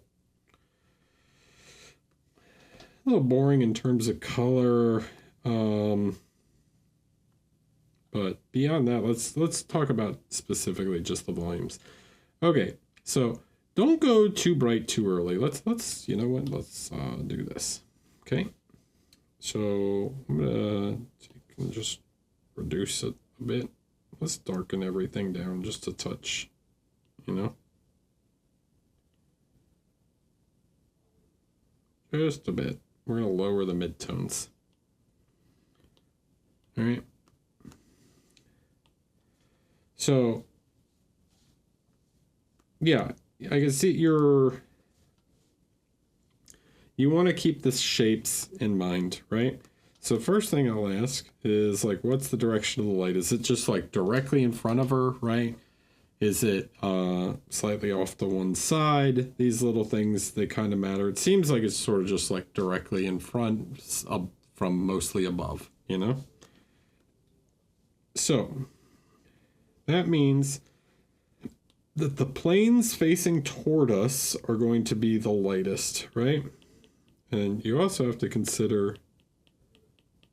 So where do we see, like, the planes? Well, this one sort of runs like this one runs like this, and it has curve, but is she leaning up? Is she leaning back? Like, is she crouched forward? So getting the light and shadow kind of blocked in, right? So here we have something like this, but then you have this panel, which is facing more towards the viewer, so maybe that one's a little lighter. This one's not as light, right? And this one's quite dark. This kind of curves away. In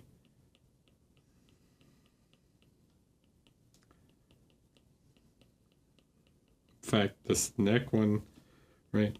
So we're pushing the light towards the viewer, like the side of this will be more dark because it matches this sort of angle here, right? So these two things, like the side of this and the side of this, are going to be reflecting the same thing. Right? So it's the same with this panel here. This panel here also, right? Something like that. That means this panel here follows the same logic. Okay.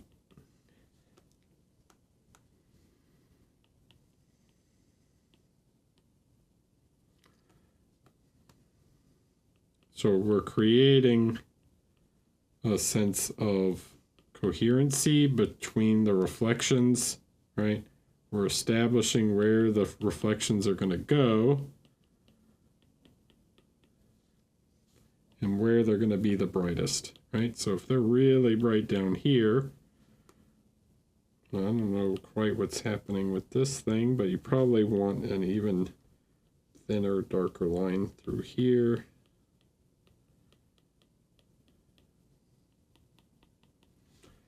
Okay. So, where does the absolute brightest spot go, you know? So if we push to all the way up to white, well, maybe the absolute brightest spot is here, you know? So that means anywhere where we have that same reflective position, right? If it's like this, that means like right here, it's going to be the same. And actually, if this is all built together, that this light will reflect through here also. So sometimes you get reflections on the inside edge of things. Depends on if it's like actually a separated, like raised panel. Is there a gap in the metal or is it a bend, right? So if it's a bend, then you don't really have it. And this is probably like you have to think about how the thing is constructed, okay? And if it's like all one piece or not.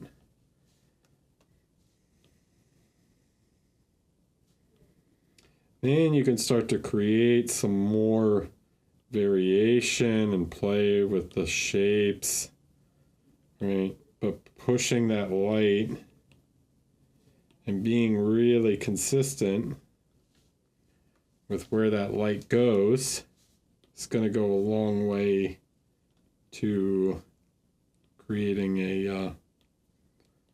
a believable effect. Like here, like maybe the light on her gorget is actually like up sort of in here, right? And then on the shoulder, like maybe it's right there. And then, but that would repeat right there, right? Because it's the same angle. And then it would repeat like maybe here or something. And then it would catch on like the lip of this. Maybe it would catch on this corner and on this, right? So you're looking for anywhere where you've got that, yeah, same plane, right? That same orientation in three-dimensional space. So that means like actually the lip of this might catch like even more light, right? And maybe this lip catches a bunch of light and right here catches a bunch of light.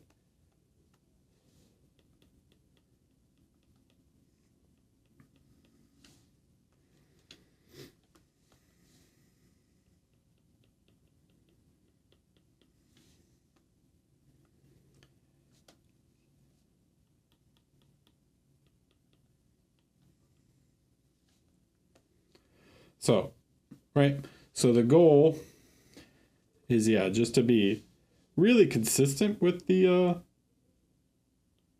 light placement. Make sure all the positions. Then you can start to add like more noise and do fun things with the metal.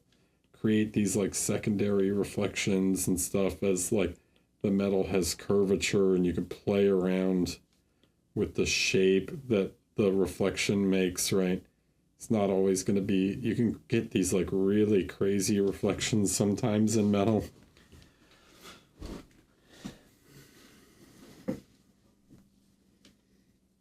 And it'll create something more nuanced or whatnot. That's a little more believable.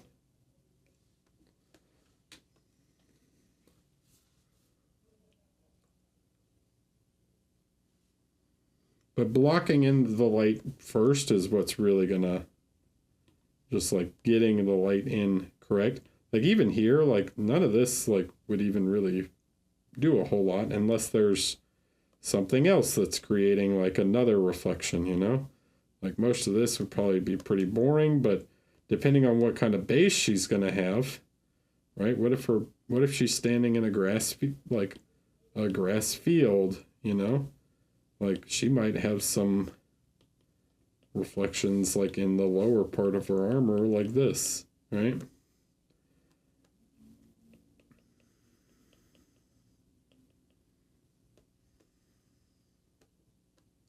These downward facing planes. Yeah.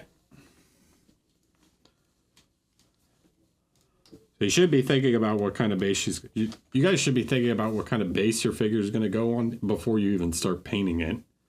Okay. But yeah, those sorts of things matter.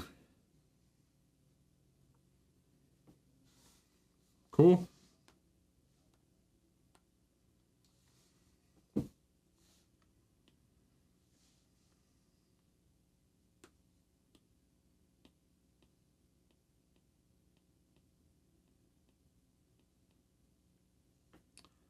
Hope that helps. What that?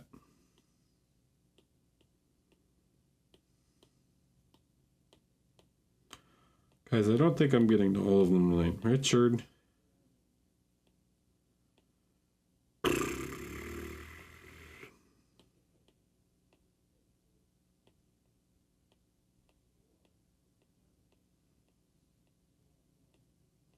Yeah, I think we're gonna have to stop with Richard. All right, we'll get to Richard, and then I think we'll have to stop for this week. Well, I'll do another one next week.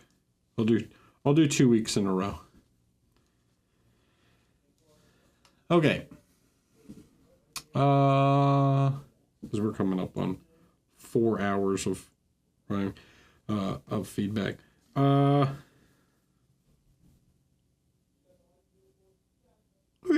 I mean, this is pretty good. Looks pretty good to me.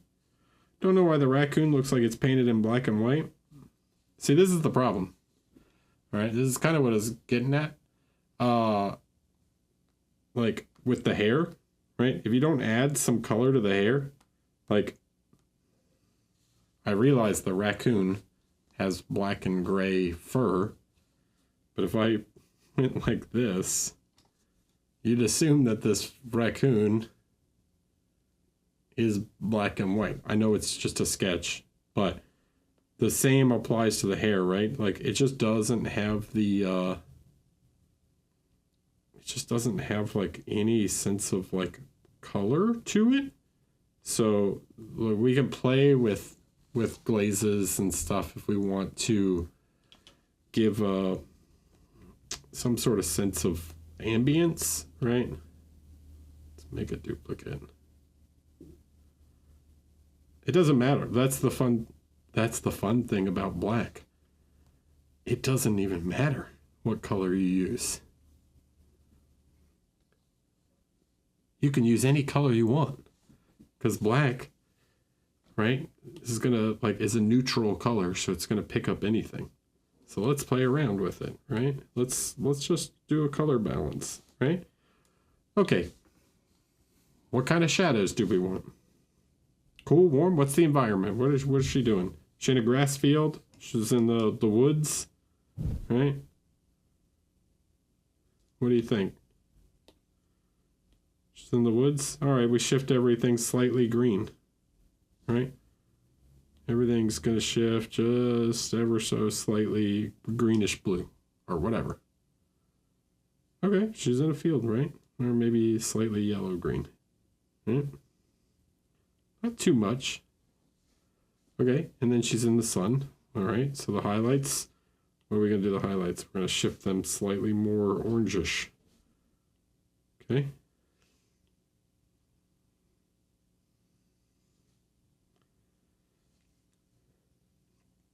So now, look at the difference, right?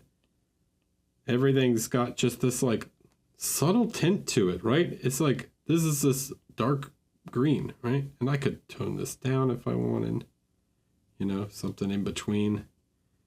So it's got like this very subtle hint of green to it. It's still like super dark. And then all the lights, this is like even still too cold. Now it's like purple for some reason. Right here, we're going to do this. I'm going to take like a sunny color like this.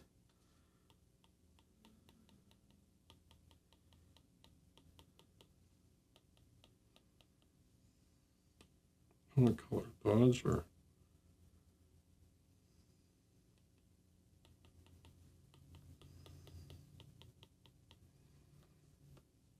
right, if the sun's reflecting off her hair. Right, we give everything this like slightly, all the highlights and stuff.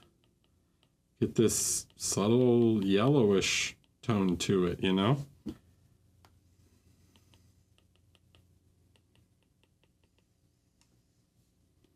Even the feathers can have this like bit of yellowish color to it.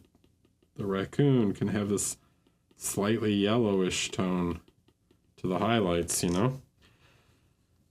So you can play a lot with the coloration here on these things. And then we could do stuff like this, right? Like her skin is quite orange, so in the transition, instead of like so pink, we push a little more of the orange. All right, maybe even down to like some of these like warm reds. Sure, maybe there's some reds reflecting off her onto the raccoon. You know, her skin is going to bounce back onto the raccoon. So you like when you're dealing with any of these sort of like tonal colors, these like what I would call like these super tertiary grays and things, there's so much space to play with like subtle color balance like in the tones, you know?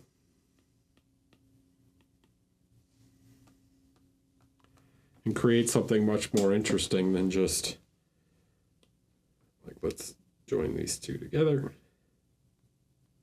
Right? So we bring some life to the color. Like this is super neutral and just gray. And then this has some life and ambience, right?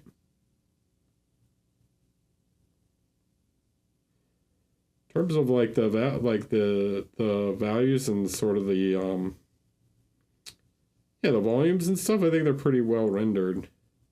So just mix more, all right? Mix a little color. Don't be afraid of color. Don't be afraid of chromatic blacks. Don't be afraid of like varying the color, especially in your khakis and your tertiary tones, you know? To me, the raccoon still looks black and white, even in this. So like maybe the raccoon has like subtle hints of like these sorts of browns, you know?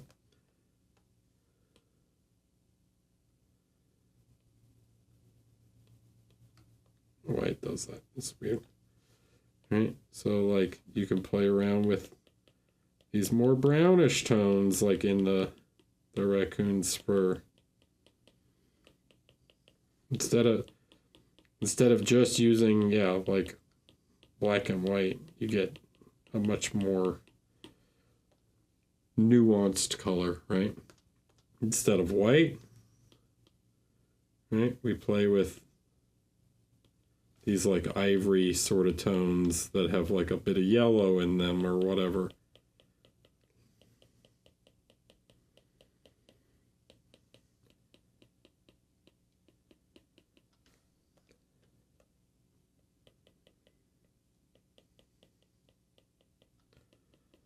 This is the fun thing, right?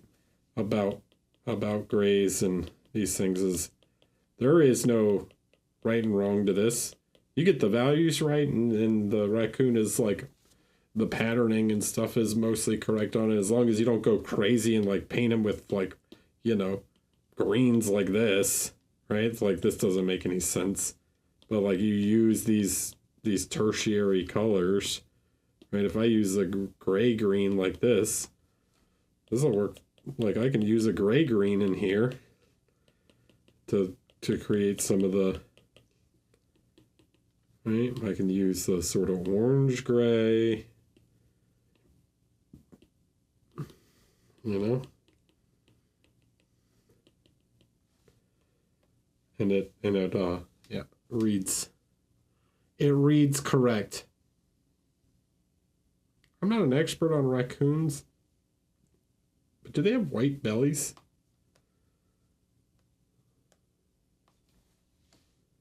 Like, should the general light on the raccoon's stomach be higher? I don't know. Not a raccoon expert.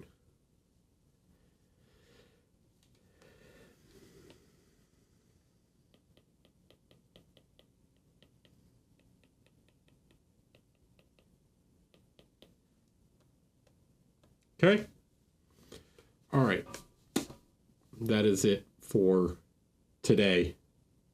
I'm sorry if I didn't get to you. I will try and get to the rest of these next week. I feel bad. Winston P. Smith. We're going to do this one real quick. Because the last one, all right? I'm going to jump ahead. I'm sorry for the couple people I skipped. Hi, Eric. I've been watching Feedback Fridays with my 2 boys, and my youngest asked me to submit one of his models. This is the sermon he painted. I'd be thrilled if you talked about it. He's 8 years old. Hello. Thanks for watching. Let's look at it as a sermon. All right? So,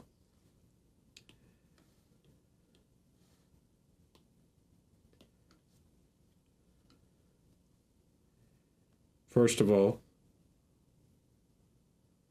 support kids in the hobby. Yeah? Need that young blood. Colors are pretty nice. Okay.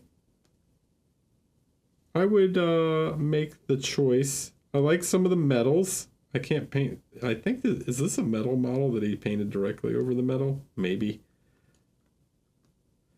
So there's some parts that I think are pretty good.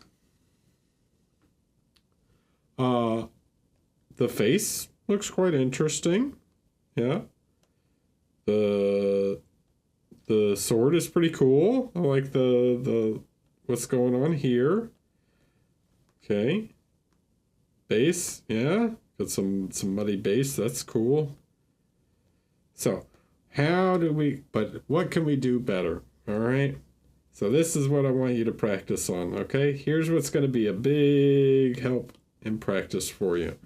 We got to work on just trying to paint.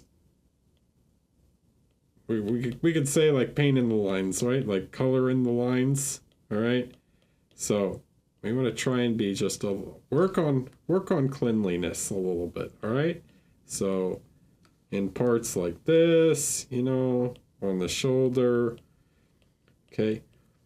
I'll give you a tip, all right? Starting out, work inside out, okay? Because you're going to make some mistakes. You're going to get some color on parts that you don't want it to be on. That's fine. But if you work inside out, so work on the deepest parts of the model first, the parts that are hardest to reach. Get paint on those. Okay. So get paints on the deepest part, and then it's much easier to paint on top of the other parts, right? So now that you've done the blue on the inside, now it's much easier to come back with the red that lays on top of it and not accidentally get paint on other parts. Like if you're doing this part here, it's okay if you get red on top of this because you haven't painted this part yet. So you can always put paint now on top of that, right? So don't be work on like things like inside the cape first. You've got all this little like trim here. Yeah, paint right over top of it. That's fine. Because then you can come back with the gold. Right? You come back with these nice gold colors. Okay? And then you paint the gold on top after you've done the red. Right? So it's much easier this way than trying to paint the outside parts first, then paint the inside parts.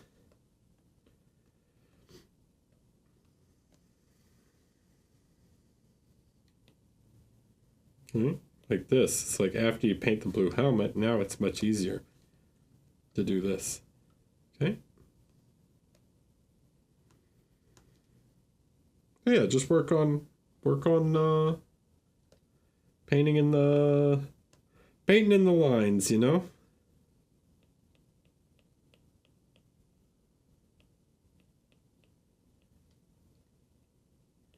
Washes are good too. They're really good. Washes are really nice when you're starting out to help you see the to see all the details and stuff. Like there's all these little details. See, I can see where you used wash here. See how the wash makes these, like, all his fingers and stuff stand out, right? You want to use that where you can, like all these little metal parts here, right? We're going to make all this stuff like pop out, be much easier to see.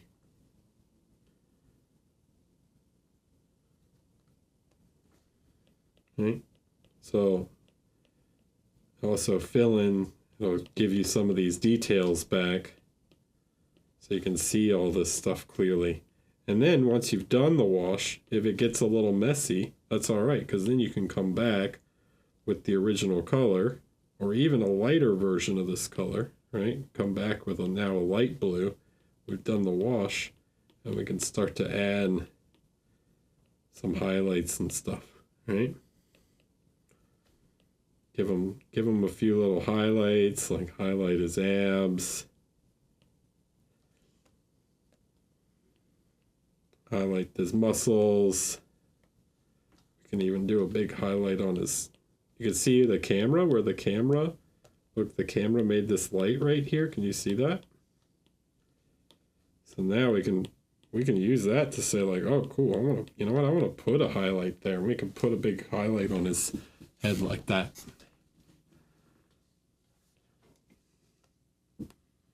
All this wash, right? It's just going to make everything so much more detailed.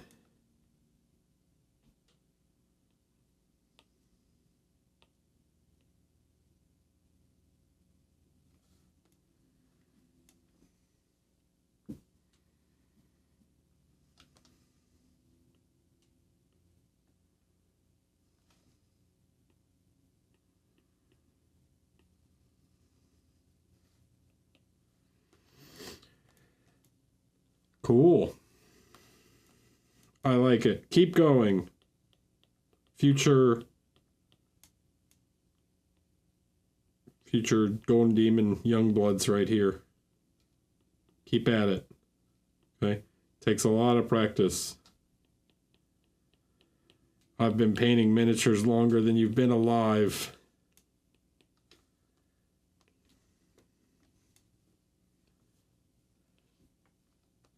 Let's give him another highlight because it's fun. Make it shiny. Make his armor shiny, right?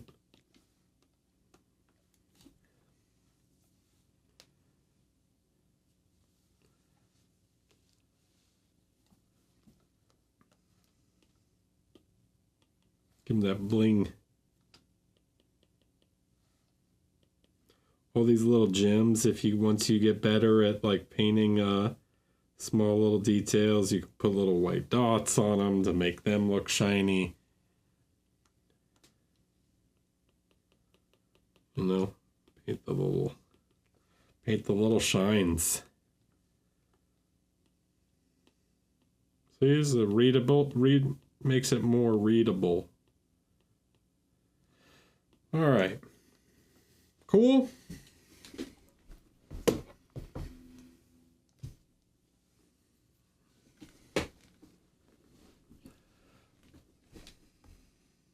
Thanks, guys, for hanging out. Let's see who we can rain.